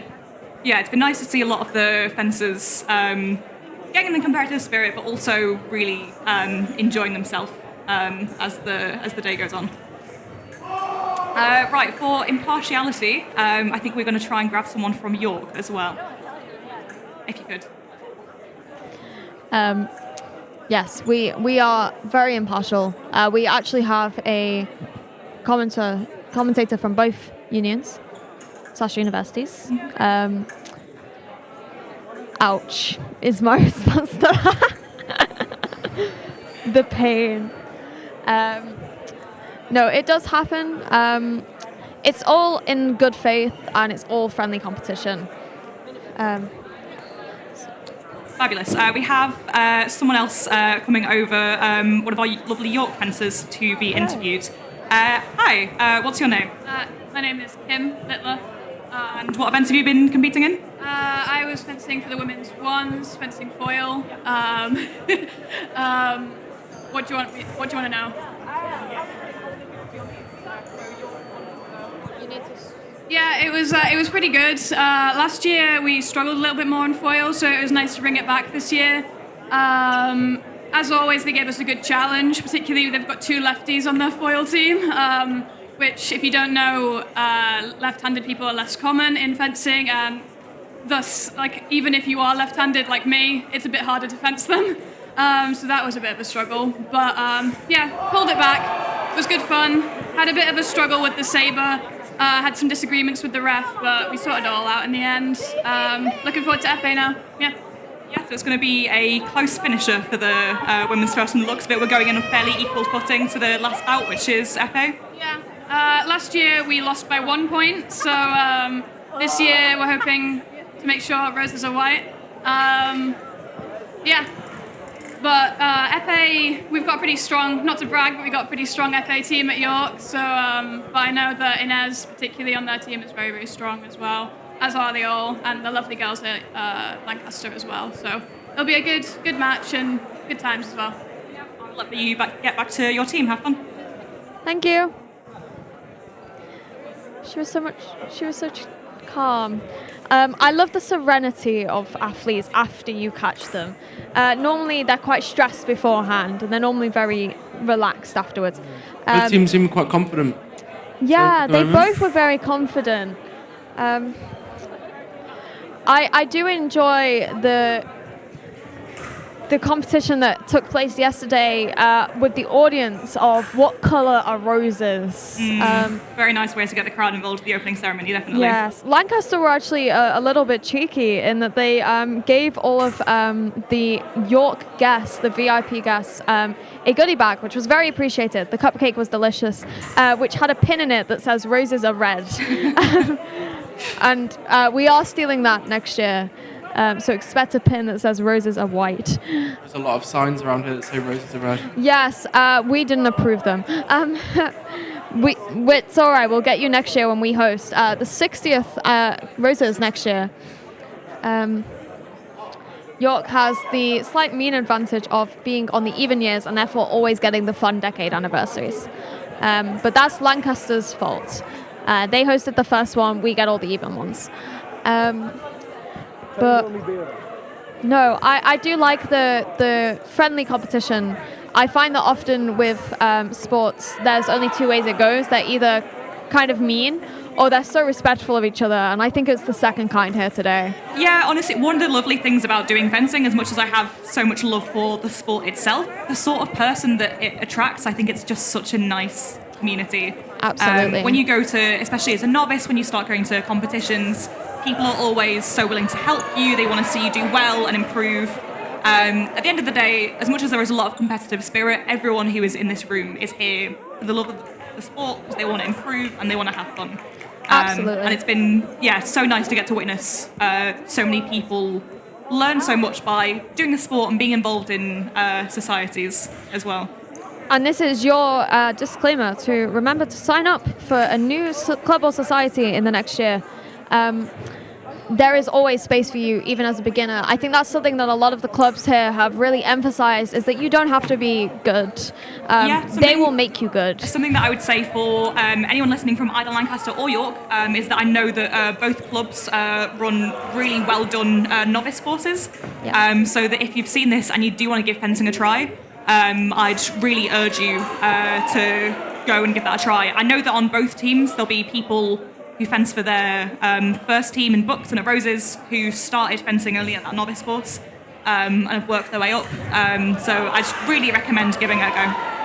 I do think that often as students people get put off by the idea that they don't know enough or they haven't tried it before, and they absolutely shouldn't, because that is the point of uni. Try something new, give it a go. Fencing and any other club, we're happy to have you. And with that in mind, George, which club are you joining next year? Oh, I've not decided. I've seen quite a lot this weekend that it all just looks fun, doesn't it? Yeah, it's definitely a lot of fun. I'm a little bit jealous that I didn't take part in it when I was a student. I'm quite enjoying watching though. It is one of those things, is that once you start playing, you don't get to enjoy watching quite Exactly. as much. While we are just waiting for the women's first to start, the open men's open first have been ploughing on. So why don't I go and get a quick score update on that? Absolutely. George and I will hold down the fort. Yep.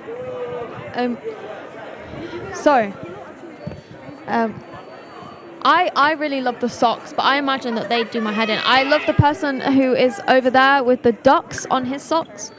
Yeah. That is really fun. I really like that. I believe that they are from Lancaster. Okay, we're admiring that the was socks. A well-timed score update for the Open First. It was 40 to Lancaster, 23 to York. So they're just about to start their last bout in FA, and that is at 117. And for women's first, that was a lovely decisive first hit from Lancaster.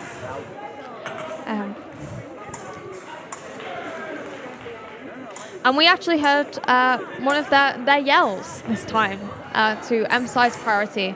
Though, is there priority in So Epee? Epee, to give you a quick recap on the rules of Epee, there is no priority. If both fencers hit each other at the same time, that's just a point to both teams. And the target area is anywhere on the body. And it tends to be one of the slower ones of the sport. Which I imagine is one of the reasons why you get 2 points. So the double points, it's not 2 points at once, it's a point to each team. No, That's I what know, mean by double. but yes. But I mean, because it's quite slow, it makes sense to do that more so that it ends the round a little bit quicker, the bout, I should say. We want to use the correct terminology here at the radio. And it's quite a dramatic round. They do appear to be quite slow, actually, in comparison to the others, but it somehow has more tension. Yeah, Epee can be a very tense one to watch. It's really a lot of psyching the other person out, waiting for the perfect moment to strike, and being very explosive. So that was another point to Lancaster, so it's currently 3 to Lancaster, 0 to York. It's even more tense now that this is the last one as well. Yeah, exactly. There is a lot riding on this for both teams, for sure. And with that in mind, let's have a look at what the current score is across the whole tournament. We have a really exciting tournament going on at the moment. It's needed 172.5 points to win, and we're currently at 83 for Lancaster and 52 for York, which means that Lancaster is currently leading by 31 points. And Still a lot to go, though. oh, definitely a lot to go. We've still got a couple. We've still got a couple of games to go today. Not least of all, the VC match of the Vice Chancellors, which is table tennis. And we also have, of course, tomorrow, which includes some such as ballroom and the other netball match. I cannot remember whether it's ones or twos. York pulling it back a little bit, though. We're now on 3 to Lancaster, 2 to York.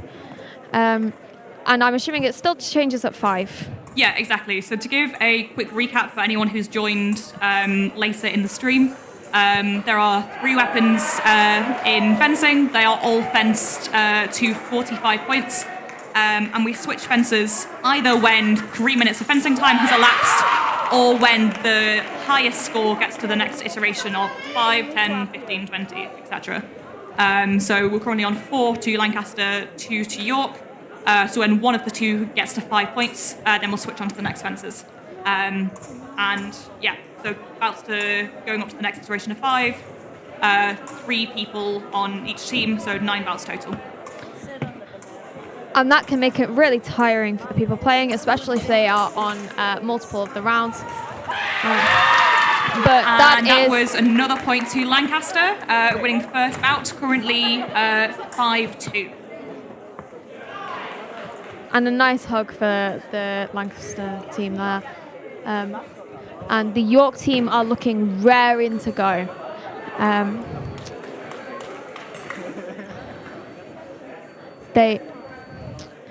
It's very clear that everyone's really good friends on these teams. It's really, really lovely to see. Yeah, especially because fencing teams are on the smaller side and you're travelling together to matches a lot, training together as well.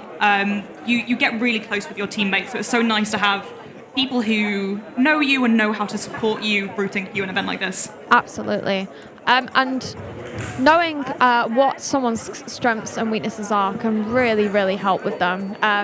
I imagine that the training can become quite specialised as time goes on, when you become a bit more experienced.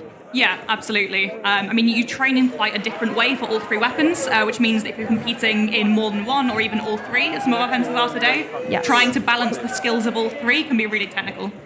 Absolutely. And we need to support our teams as much as we can.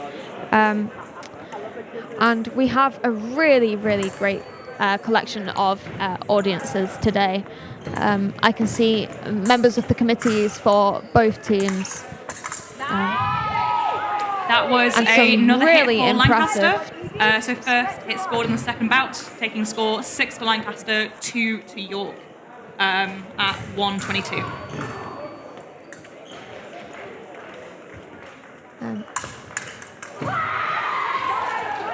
And there's one for York.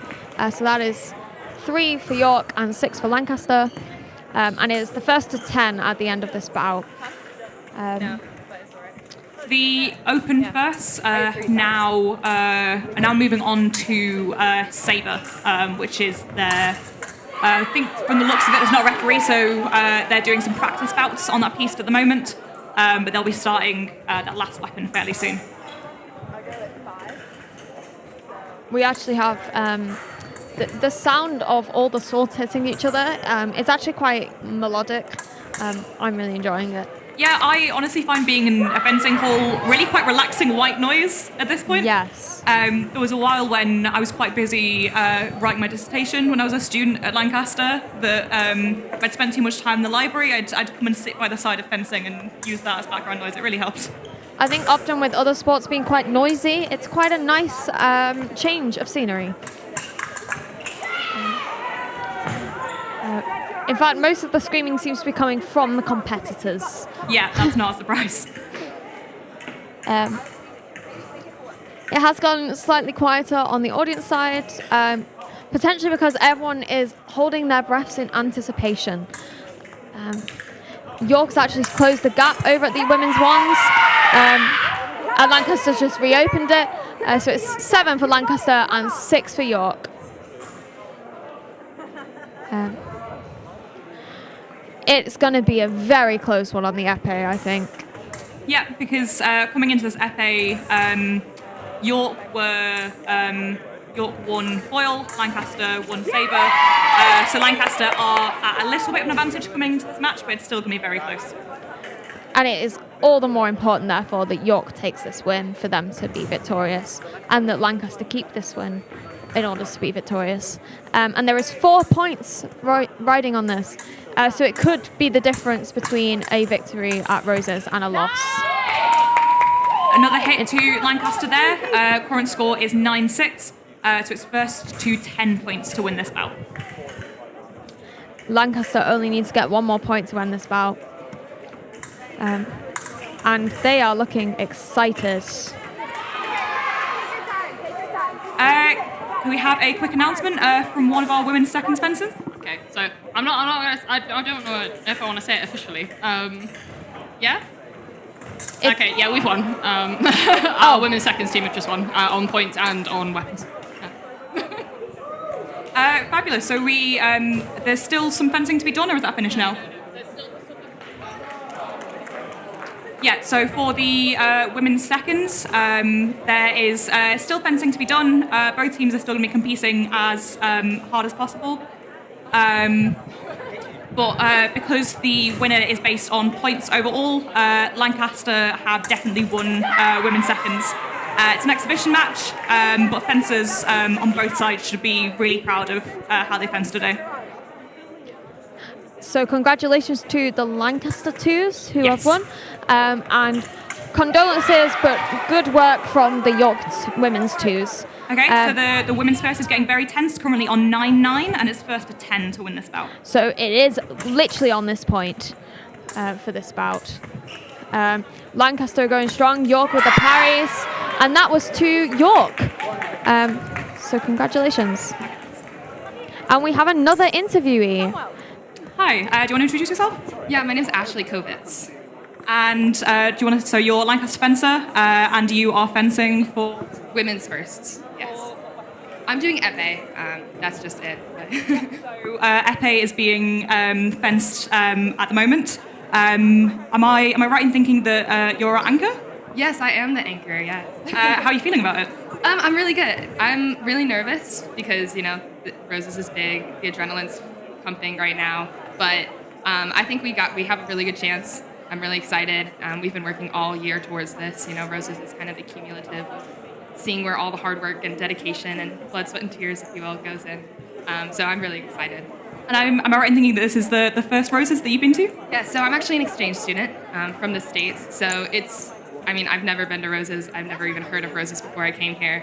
But just kind of the excitement has just been wonderful. I've been able to watch other sports and cheer on my friends in other sports, and they're here cheering me on as well. So it's been great. How have you enjoyed being fencing in front of such a big crowd? Is that something that you're used to? Yeah, so back in the States, in our USA fencing is really big, so the competitions we go to kind of end up being 300, 400 people, all, just the fencers, not to mention their families, etc. So it's been kind of a big crowd, more than I'm used to at my university specifically, but it kind of brings me back to those days when I was kind of fencing on the cadet circuit and stuff like that. Yeah. Amazing. Well, I'll let you get back to support the other épéistes. Good luck and have fun. And for the sake of media and bias, Roses are also white. Pink. They are pink. And we are having a really great time. There is such a nice energy. And that's a really great example of how Roses can bring everyone together, be they home, international, undergrads, postgrads. Every single person is welcome at Roses. There's been quite a lot of alumni around as well. And we welcome our Lancastrian and Yorkist alumni.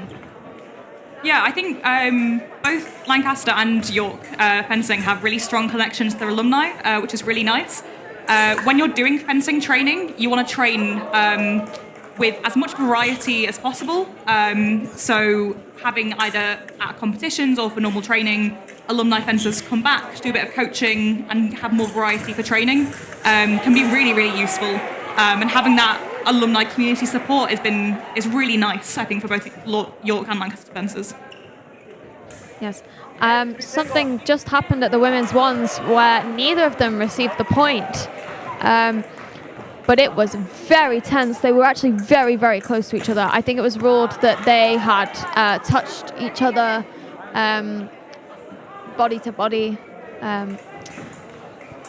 But Yes, if the fencers' swords have gone past each other, that's usually when the referee will halt and they'll reset. yes, and they reset that there, and the point was to York. It's nice that there is a range of refs here. I often find that sometimes there can be feelings that there is bias, even when that bias may not exist. And mixing up the referees so that they are both Lancastrian and York students can be really helpful. Speaking of students, we have another person who is willing to be interviewed. Hi, do you want to introduce yourself? Sure, I'm Kira, and I am one of the York fencers today. Fabulous. So what events have you been competing in? So today I've just been in the women's first sabre. So that is the speedy one for anyone who's been watching, you know?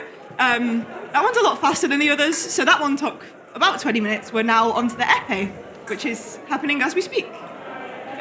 So how did you enjoy fencing sabre? Do you just fence that one, or do you do other weapons as well? I personally just fence sabre. I like it because it's the fastest, and also with fencing, doing more than one weapon is quite expensive. So I kind of I've picked my weapon and I've stuck to it, and I really enjoy it. It's a good time. Today was a bit of an interesting one, but it happens. Yeah, you have good days and bad days, you know? So have you been to a Roses before, or is this your first one? Yeah, so last year was my first Roses. So I only started fencing at uni, and I'm a second year. So last year was my first Roses, and it was very scary. So even though we're away this year, it was nice to just have an idea of what's going on. And Lancaster, we fenced them a few times in the league, and they're always so welcoming. And it's just, I feel quite comfortable here now, which is lovely. Yeah, Lancaster and York fencers tend to have each other home and away in the league, sometimes in the knockout cup as well. So it's not rare for the Lancaster and York teams to have fenced each other 3 times in official matches, and sometimes in other competitions as well before Roses start. So there's a lot of build-up. So what's the feeling like on the York team at the moment? How are you doing? I don't know how much I'm allowed to say. It's okay. The thing with fencing is, because it's a refereed sport, it can be a very subjective sport, and unfortunately the ref we've had today, we very much weren't happy with some of the calls, but it happens. You can't please everyone, and our first weapon went really well, our second weapon didn't, so it's all just hinging on the third one today. Fabulous. Well, I'll let you get back to your teammates and support, but have fun for the rest of the day. Good luck. Before you go, roses are... They're white. Just because they said roses are red before. But we stand by it, roses are... Pink. I don't know why I moved the mic, you had your own. Yeah, so we're doing quite well getting the interviews from the women's team. We've not actually had any from the Open. So it's not because there's like a misandry going on here, it's just because we're closer to the women, it's easier to beckon them over. Speaking of the women's ones, it's 10 to Lancaster and 13 to York at the moment, and they appear to have paused. No one's wearing a mask. Yeah, so they there might have been a change of weapon or something like that. Something broke. The York fencer who is on piste at the moment is currently hitting up.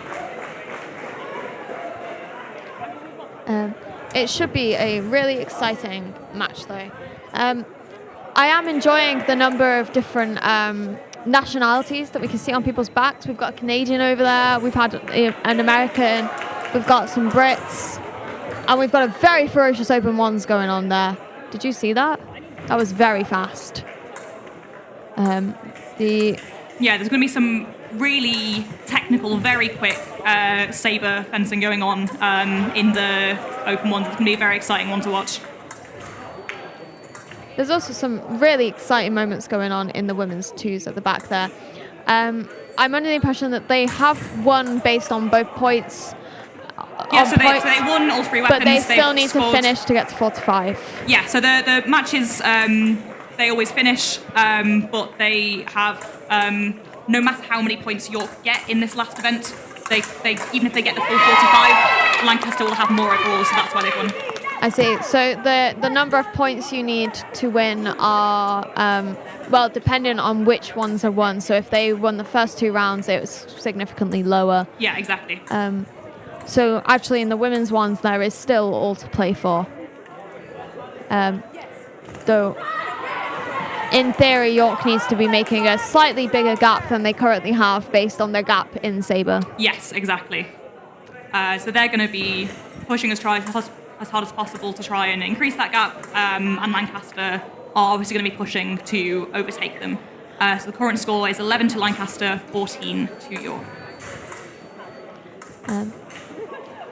And they are very focused. If you look at even the members that aren't playing, they are observing, they are figuring out tactics, things that they agree with. And that was a impressive single light to Lancaster, bringing the score to 12-14.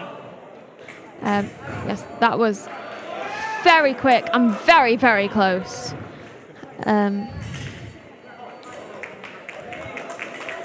It is.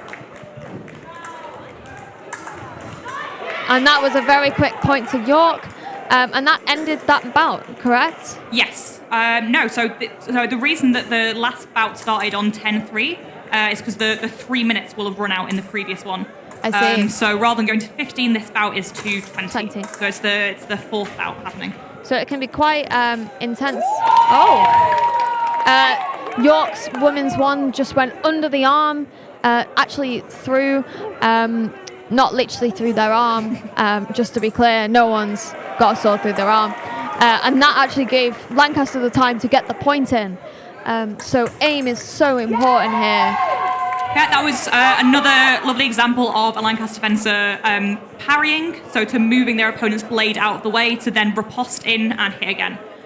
So that's closing the gap, bringing the score to 14 to Lancaster, 15. And with another single light to Lancaster, scores are now even on 15-15. There's 58 seconds left on the clock for this bout, and going up to 20 points overall. And we have some really exciting things going on. Lancaster over at Opens 2s appear to be celebrating. I believe that might be a sign of something. We have the photographers over there as well, so that implies that they've just finished. We're getting someone gesturing ears at me, but I'm just talking. But we don't know what's going on.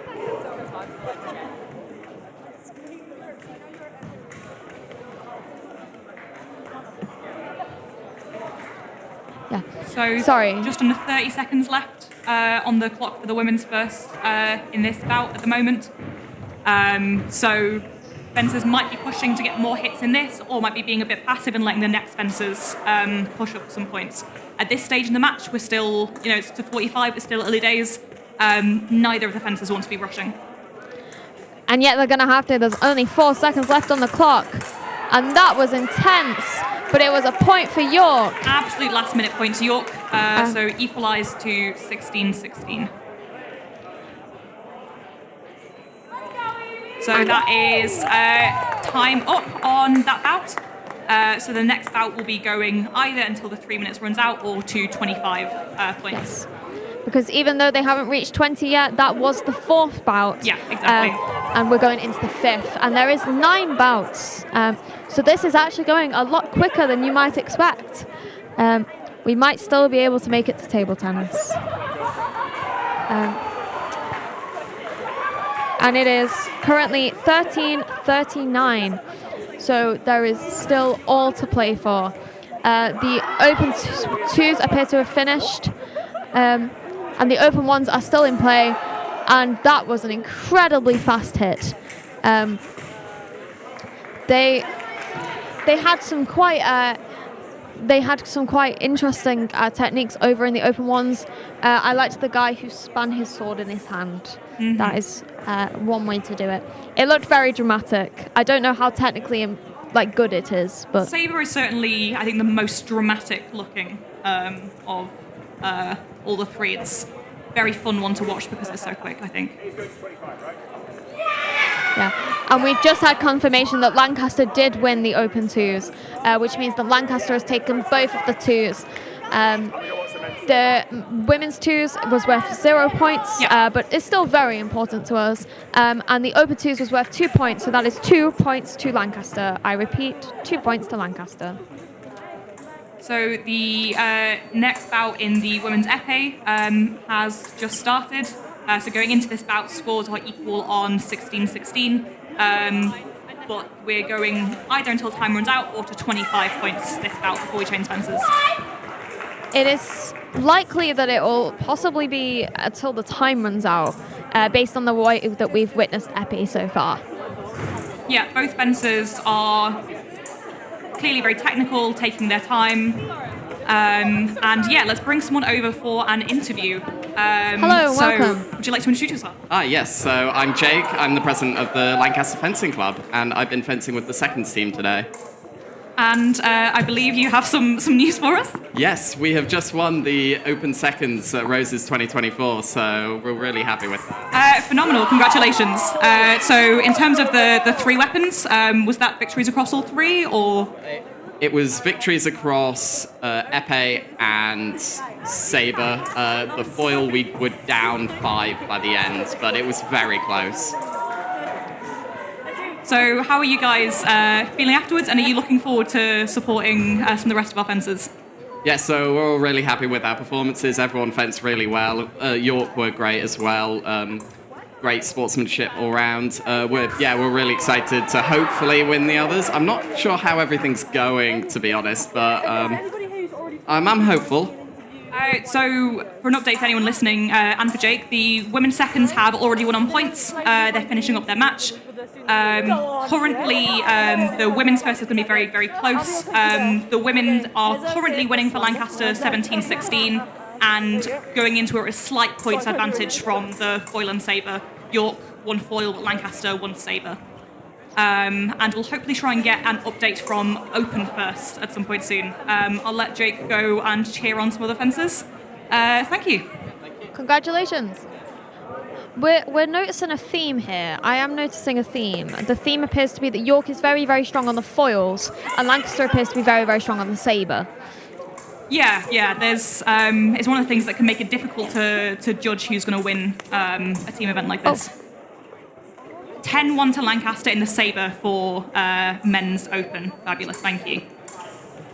I stand by my statement.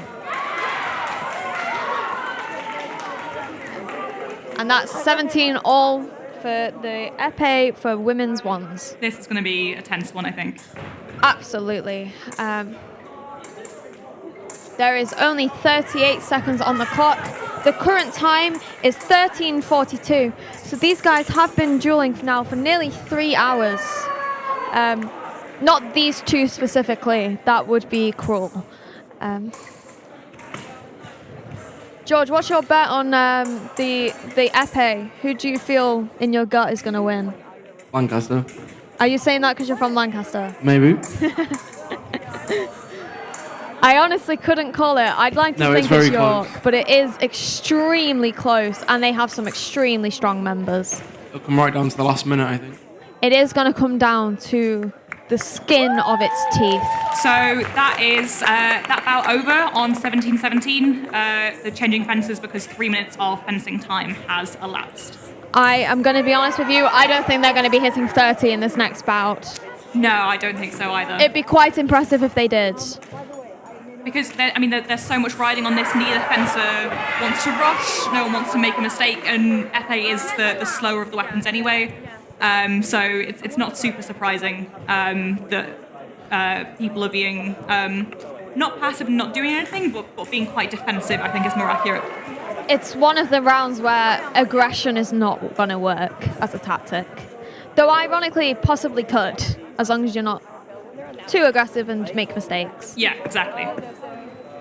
And we have some York fencers who have come to sit down. But generally the energy is still pretty high. Even though it's been going on for a little while now, people are still very enthused about this. It is definitely not like other sports when it comes to heckling, though. Possibly because people don't want to heckle someone holding a sword. Yeah, that's true. I think especially because we'll have a lot of fencers in this room watching. People are very used to at competitions not distracting someone while they're fencing and then cheering in between points, especially when you know who's scored. Are you a heckler, George? Not really. I feel like you're too polite to heckle people. Yeah, more supportive. I am. You a heckler? Sometimes. Depends on the sport. Yesterday I felt a bit heckly because Lancaster were heckling the York volleyball team by going, "It goes over the net," and then 4 times in a row Lancaster didn't get it over the net, so I decided to be a bit sarcastic and go, "Over the net." But other than that, no, I'm not really a heckler. I don't like to distract people when they're in their focus modes. And I know that if I was being heckled, I would not be concentrating.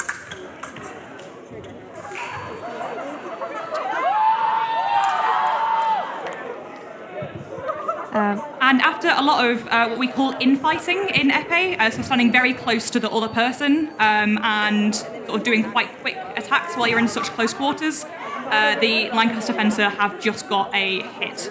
Although both fencers are currently discussing that with the referee. It kind of looked like both fencers had successfully hit one another. So it was only the red light on the box went off. Yes, we did notice that. I think they were disputing it, but the ref has kept the ruling. And that is a another hit for point York. to York. So to equalise to 18-18.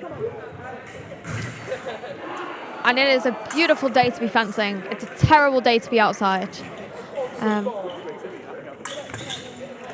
The way that they bounce on their feet, they're so agile. Yeah, part of the reason for the bounces, it makes it very easy to change direction. You want to, at a split of a second, start going forwards or going backwards. So it makes that easier. And also means that it's not as obvious when someone's about to start an attack if they're already moving. Yes. And that was a double hit, so we have 19 for Lancaster and 20 for York. It was quite beautiful how they hit each other at pretty much the exact same time.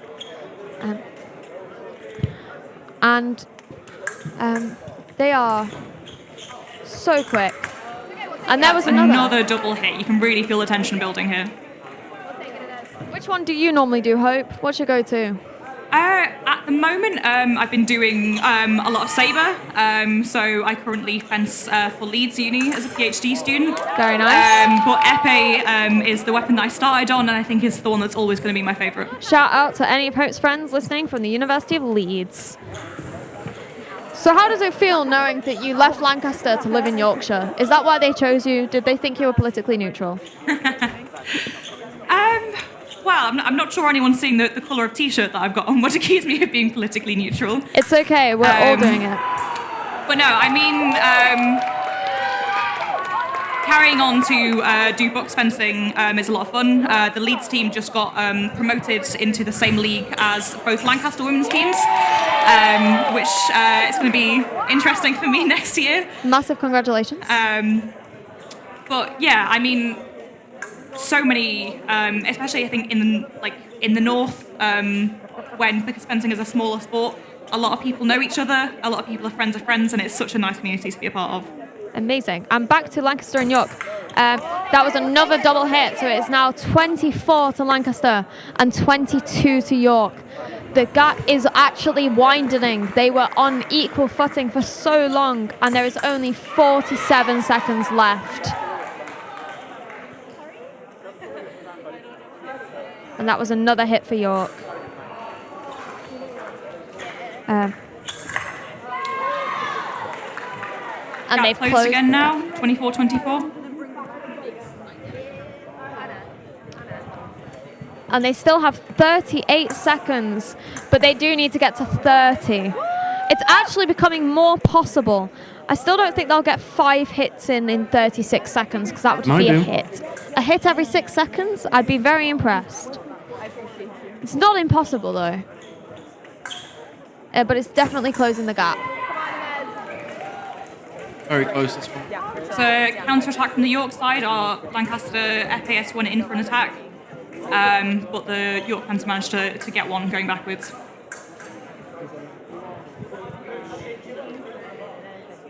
When they swap their swords around each other, it's almost looks like a brain thinking. Do you get what I mean? Yeah. That's not the best comparison, but it looks very thoughtful, was my point. And we love all the fences that just stood directly in our The score view. is now 25 to Lancaster 28.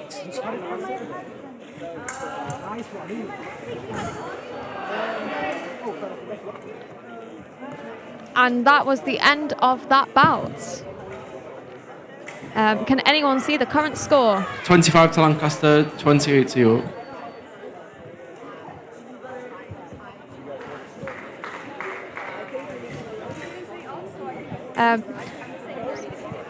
And we're hoping that there will be some level of crowd control, because while we are glad that people are showing up, we do need to be able to see the score box.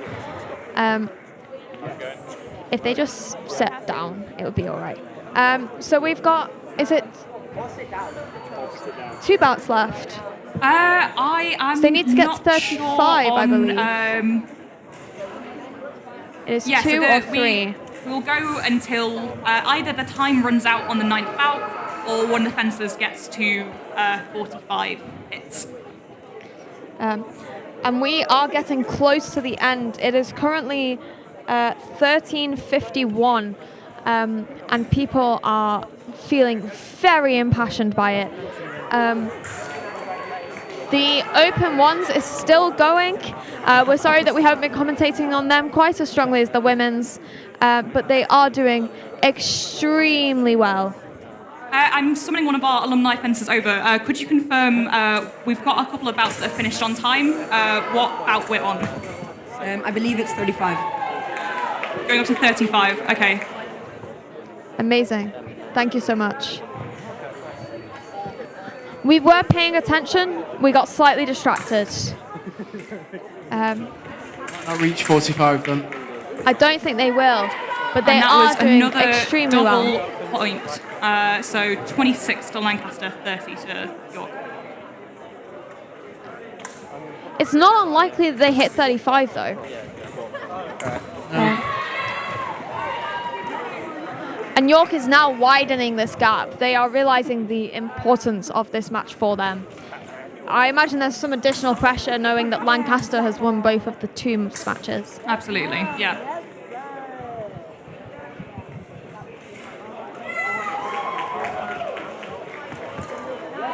Another double, bringing the score to 27 Lancaster, 32 for York. And on the wider Roses front, there is an update. We are currently on 83 points for Lancaster and 56 points for York, which is a gap of 27. You can make your own assumptions on whether that is good or bad. But what we do know is it's going to be extremely exciting. The opens are still underway, the opens ones and the women's ones. Is it typical that the ones tend to take a little bit longer, Hope? Yeah, I'm not super surprised that that's happened. I know we also have more ones fencers who are doing multiple weapons, so kind of have a break changeover. I'm not so surprised. And that was the end of that bout for the group. It was 28 to Lancaster and 35 to York, and they still had 2 minutes on the clock. So that was quite impressive from York. It's a very quick effort, yeah. And also very impressive from Lancaster, who began to close the gap. And we are now on our final 2 bouts. So it's just this one and then the last one with the anchor. And the current time is 13:54, which means we may actually finish perfectly at 2 p.m., though I doubt it. Discussions with refs and that sort of thing need to take place as well. Absolutely. Thank you all for bearing with us. The women's twos are also still going. Lancaster may have won, but they haven't actually reached a 45 or the final time. So going on to start for the women's for Lancaster is Inez, their captain, who's been competing on all 3 weapons. This is going to be her final bout. So absolute last push for her. Both her and some of the York fencers, I'm sure, have had to have an incredible amount of stamina today. Yes. I'm under the impression she was an anchor for one of them as well. Yeah, so she was anchor for some of our earlier ones as well, which is a lot of pressure. Yes. But, I mean, fencers on both sides have handled pressure really impressively today, I think. Yes, and was especially praised earlier by one of her York counterparts for her... Lovely single light hit to Lancaster there, bringing the score to 29 for Lancaster, 35 for York. And the individual praises that have been sung about different members of these fencing teams is so enlightening to hear. They are truly incredible. We are playing cautiously on both sides here, and there was a cheer over at women's twos and some hugs. I believe that women's twos may have just ended. And all the attention is now on the ones. There is a lot of cheers every time someone gets a hit in now.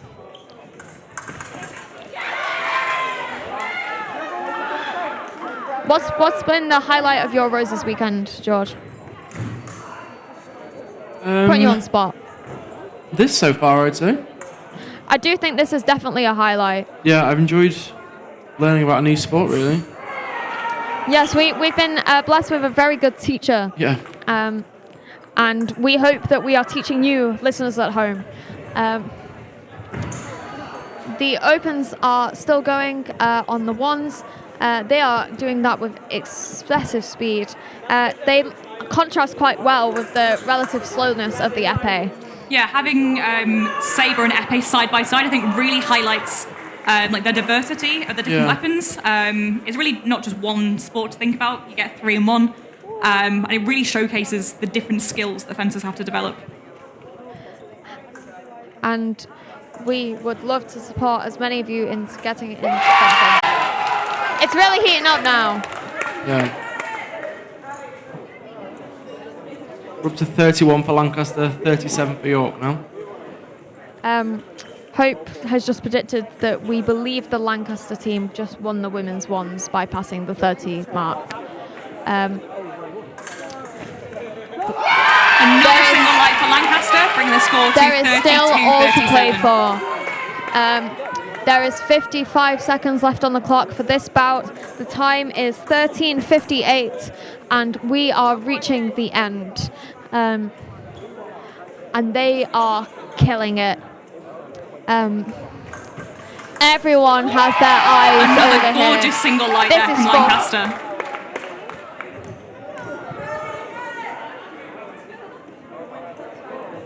This is for 4 points in the Roses tournament.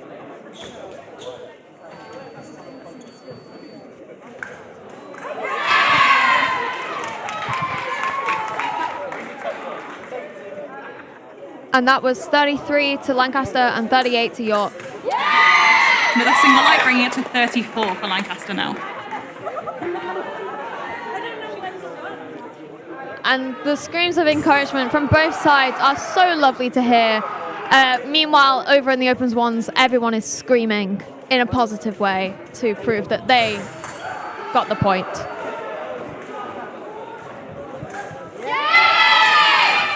beautiful single hit with a flash there from Ines for Lancaster, bringing the score to 35. 35. They are definitely closing the gap. Yet another single light, 36 to York's 38. It is definitely going to be a close one in 3 many seconds ways. left in this bout now. What happened there? So Ines placed one at the end of the piece, no point scored. But I think there's about a sixth of a second left in this bout now. And yeah, that's the bout over. So going into our final épée bout now for women's first, either until the 3 minutes of fencing time has finished or until one of the teams hits 45. And going on to that, we have 36 for Lancaster, 38 for York. And it is going to be an absolutely incredible final bout. We'll see if we can get a score update on the open first for Sabre as well. There's a really great crowd for that as well. Point was just scored for Lancaster, and we will see if we can get an overall score update at the moment. Where's an errand boy when you need one? Oh, George just volunteered. That wasn't what I was implying, by the way. I'm actually trapped in by you guys because you're in front of me and George is next to me, so I'm kind of stuck. But he is going to take a look. Very lovely group hug at dead on 2 o'clock from the men's first team there. So, do we have an official score update? 45-16 to Lancaster for the open first Sabre. And we have an interviewee. Is this a Lancastrian or a Yorkist? We're being very Lancaster dominated. So, do you want to introduce yourself quickly? I'm Harry, anchor for the men's seconds épée. So, what was the score for men's seconds epic? 43-34 to us, so a win.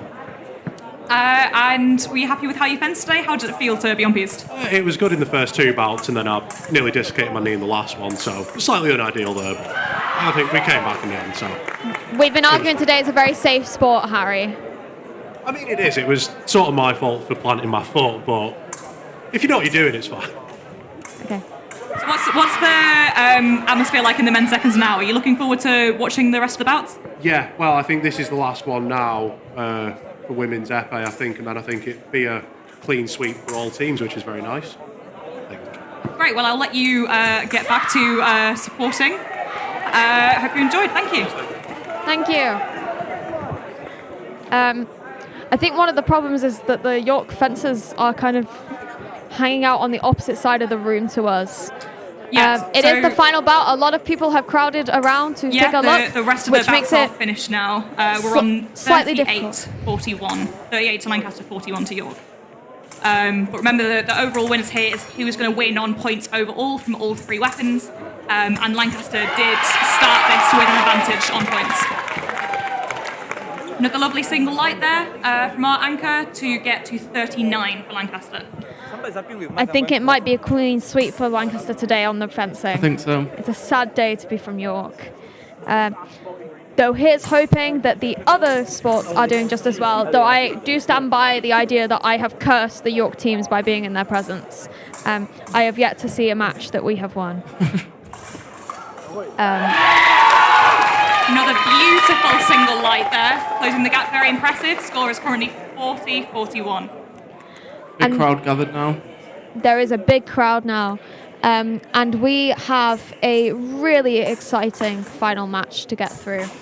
Thank you all for joining us. And speaking of people joining us, we have a Yorkist. Hello. York Sabra coming over. Can you introduce yourself? Yes. Hi, my name is Amber, and I am the anchor for the Sabre on the men's ones. Fabulous. So how did you enjoy the match today? It was a really good match. There were definitely some performances York feels like we could have done better on, but the atmosphere was great as always. I mean, it's roses. The other team were lovely as ever. But yeah, women's a bit loud right now. The women's team is getting very tense. We're currently on 42-42. So right, we'll let you get back to cheering. Well, thank you for coming and chatting to us. Before you go, roses are? White. There we go. That was another single light for Lancaster. We're currently on 43-42. I feel the need to ask them because Lancastrians just naturally go for the roses are red and the Yorkers need the start. We are now stood on our chairs to try and see what's going on. And I think only Hope can see. So we'll leave the commentary to Hope. Can't see. Lovely attempt at a foot hit from the Lancaster fencer, but not quite. And then a beautiful riposte into a single light. 44 for Lancaster now, one more, and they have won overall to York's 42. It is an extremely close epee. The tension is palpable. We've got a massive crowd at the moment. People are being drawn in by the sounds of screams. Screams of joy. And they are now being extremely cautious. It's actually worth it for Lancaster to risk it. Yeah, 45 seconds left on the clock. Lancaster are currently ahead. So they're being defensive, and that was a point to York, bringing it to 44-43. It is so tense here. It is very possible that they end this match with a draw. There's only a few seconds left, and there's 1 point is the difference. And there are some incredible parries. Point to York to equalise. 44-44. And how many seconds are left on the clock? 29 seconds left. We have 29 seconds, and whoever gets this point wins the epee. It is all or nothing. That was a double hit, so neither fencer gets the point. And in that way, it's kind of beautiful. They both get to be winners. Though the whole crowd sighs, there's people here with their heads in their hands. So we're carrying on to find an overall winner for epee with not long left on the clock. Let's see how it goes. Another double hit. Again, Wow. We carry on with the fencing. And they're both apologizing to each other. They did it right. They don't need to be sorry. How many seconds do we have? Another double hit. The clock is continuing to run down in this bout. And the whole room appears to have stopped breathing.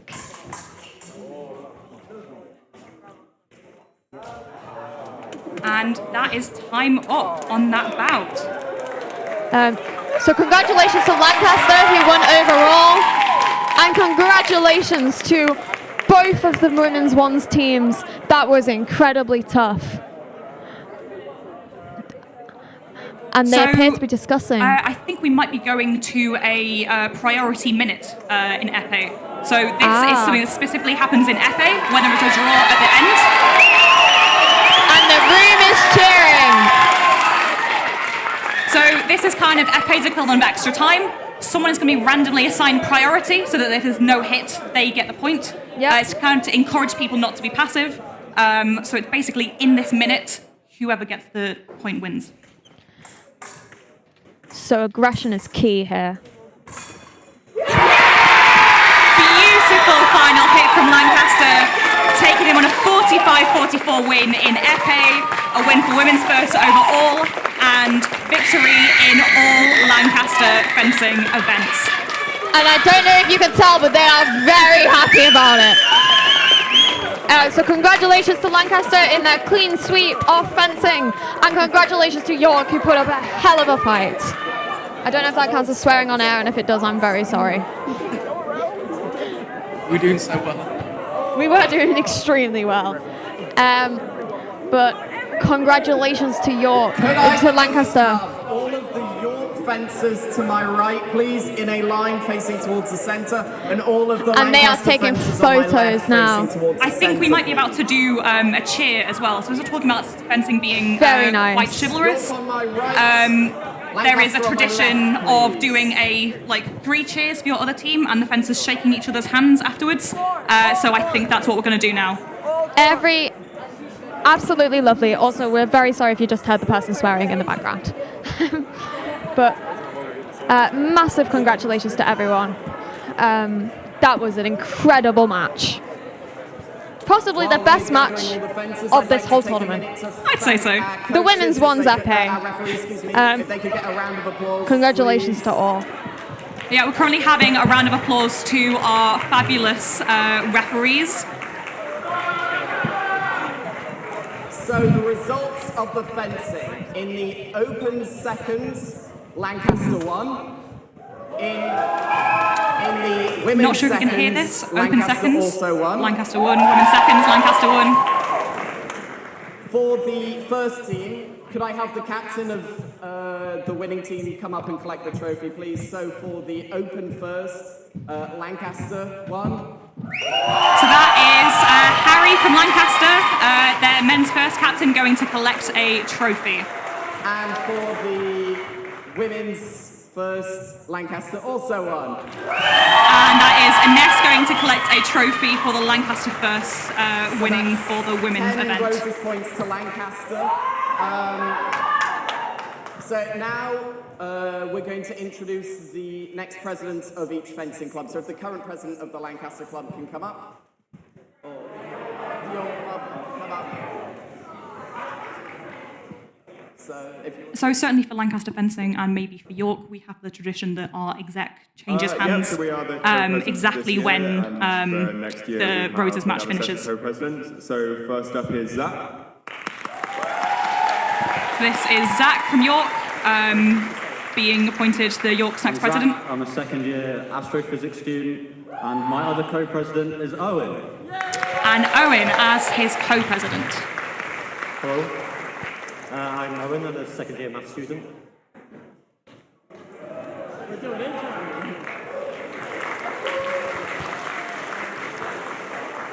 And for Lancaster, our next president will be Finn. That is Finn, year just gone, women's seconds captain, being introduced as Lancaster's next president. I'm a second-year history student, and I can't wait to lead on Lancaster. Let's go! So now, if you guys want to return to your lines, we'll do one final cheer. So, Lancaster, 3 cheers for York. Hip hip! Hip hip! Hip hip!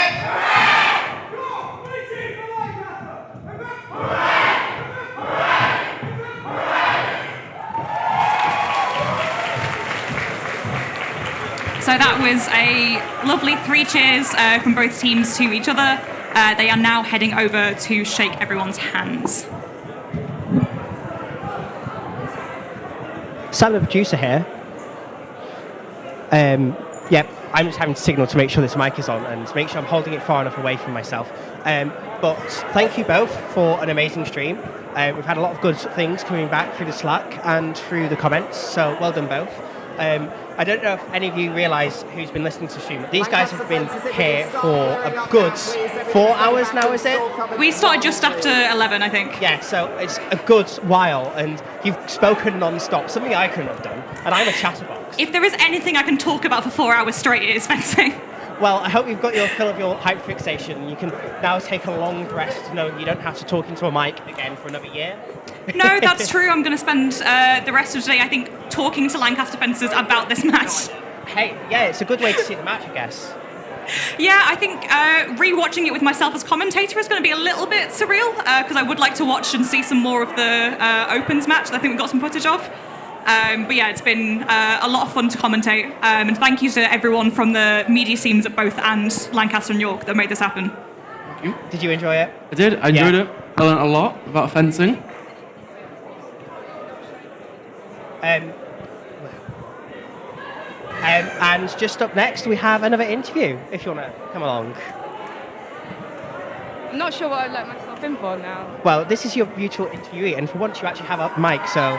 Oh, stunning. Okay, hello, fabulous. Hello. Do you want to introduce yourself? Hi, I'm Olivia. I'm the W2's captain for York. I'm a second-year student. I do languages. Yeah. And we lost, but I'm really proud of my team today. They were really good. We only had 4 of us. which is not a lot. No, on a team that can be up to 9 people or 12 with reserves, fencing with 4 people is very impressive. So for the fencers on your team currently, are people graduating? Are people fencing for the first next year, staying on seconds? What's happening? The seconds team for us is very much like almost. So we've got one girl graduating. She's Valerie Wemple, and she's lovely. I think she's doing a master's, so she'll be gone next year.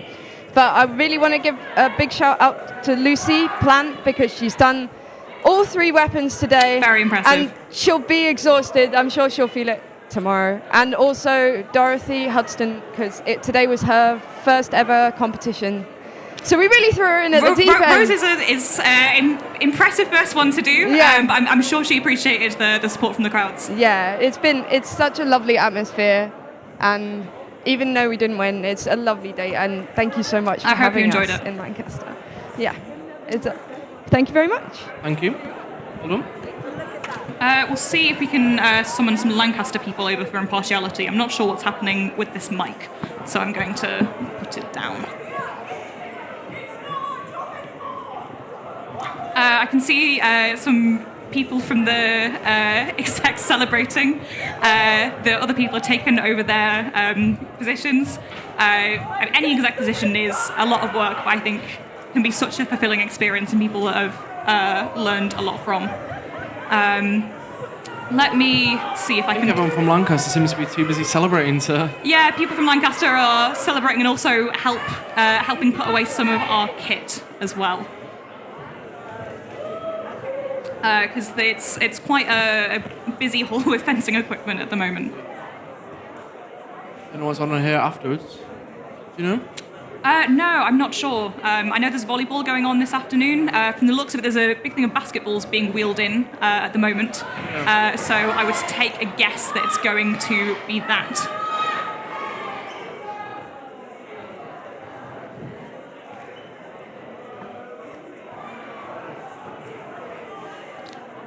Right, let's see who we can grab for an interview.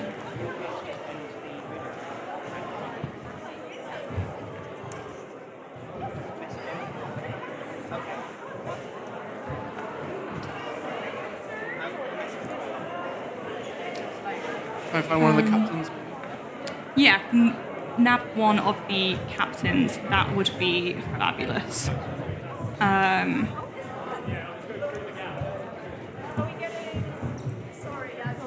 You okay to chat if I want to grab someone? Yeah.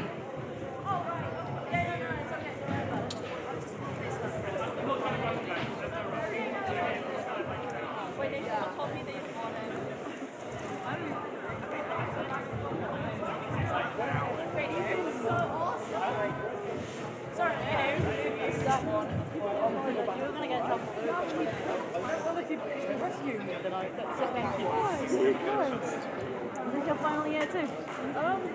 Well, my final year was a while ago. I'm PhD student technically. Oh my god, okay.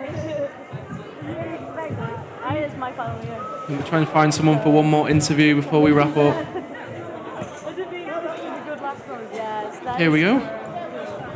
We will miss you next year. Of course.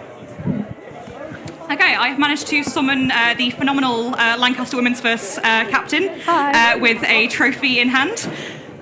Although after your 3-year reign, is it, as captain? Yep. Finally changing hands? Well,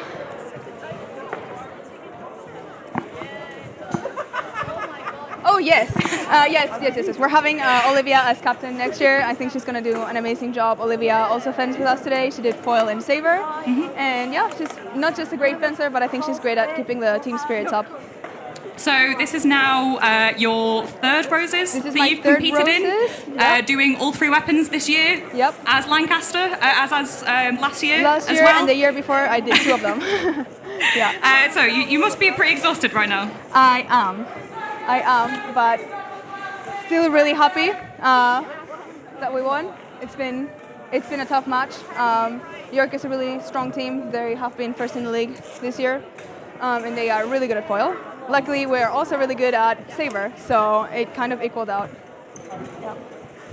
The epee was a phenomenal watch. The epee Very, very was tense at the end. almost nail biting, especially the last. How are you feeling during your last bout? I was feeling. I knew that I needed 2 more points to win overall, so I was really nervous, trying to just score those points. After I hit the last point that I knew I had won, it all became much easier. I started doing other things, and I started getting many more points because I was much more relaxed, knowing that we had secured the win. So. Fabulous. We have a busy hall and other sports to get to. So I think we are going to wrap up the stream there, but ending with a massive congratulations. I just want to say one more thing to my team. Really well done. We have put a lot of effort into this, not just by training, but for mentality, making a plan for what we should do. So really well done, everyone. Yeah, fabulous. Congratulations to everyone involved. And especially the 4 Lancaster teams who have all come away with victories today. Thank you, Ines. Thank you. Right, we are going to wrap up the stream here now, I think. Fabulous. Thank you so much for anyone that has been watching. It's been a pleasure to be back. Yeah, we hope you've enjoyed. Thank you for having us. And enjoy the rest of your Roses weekend. Goodbye.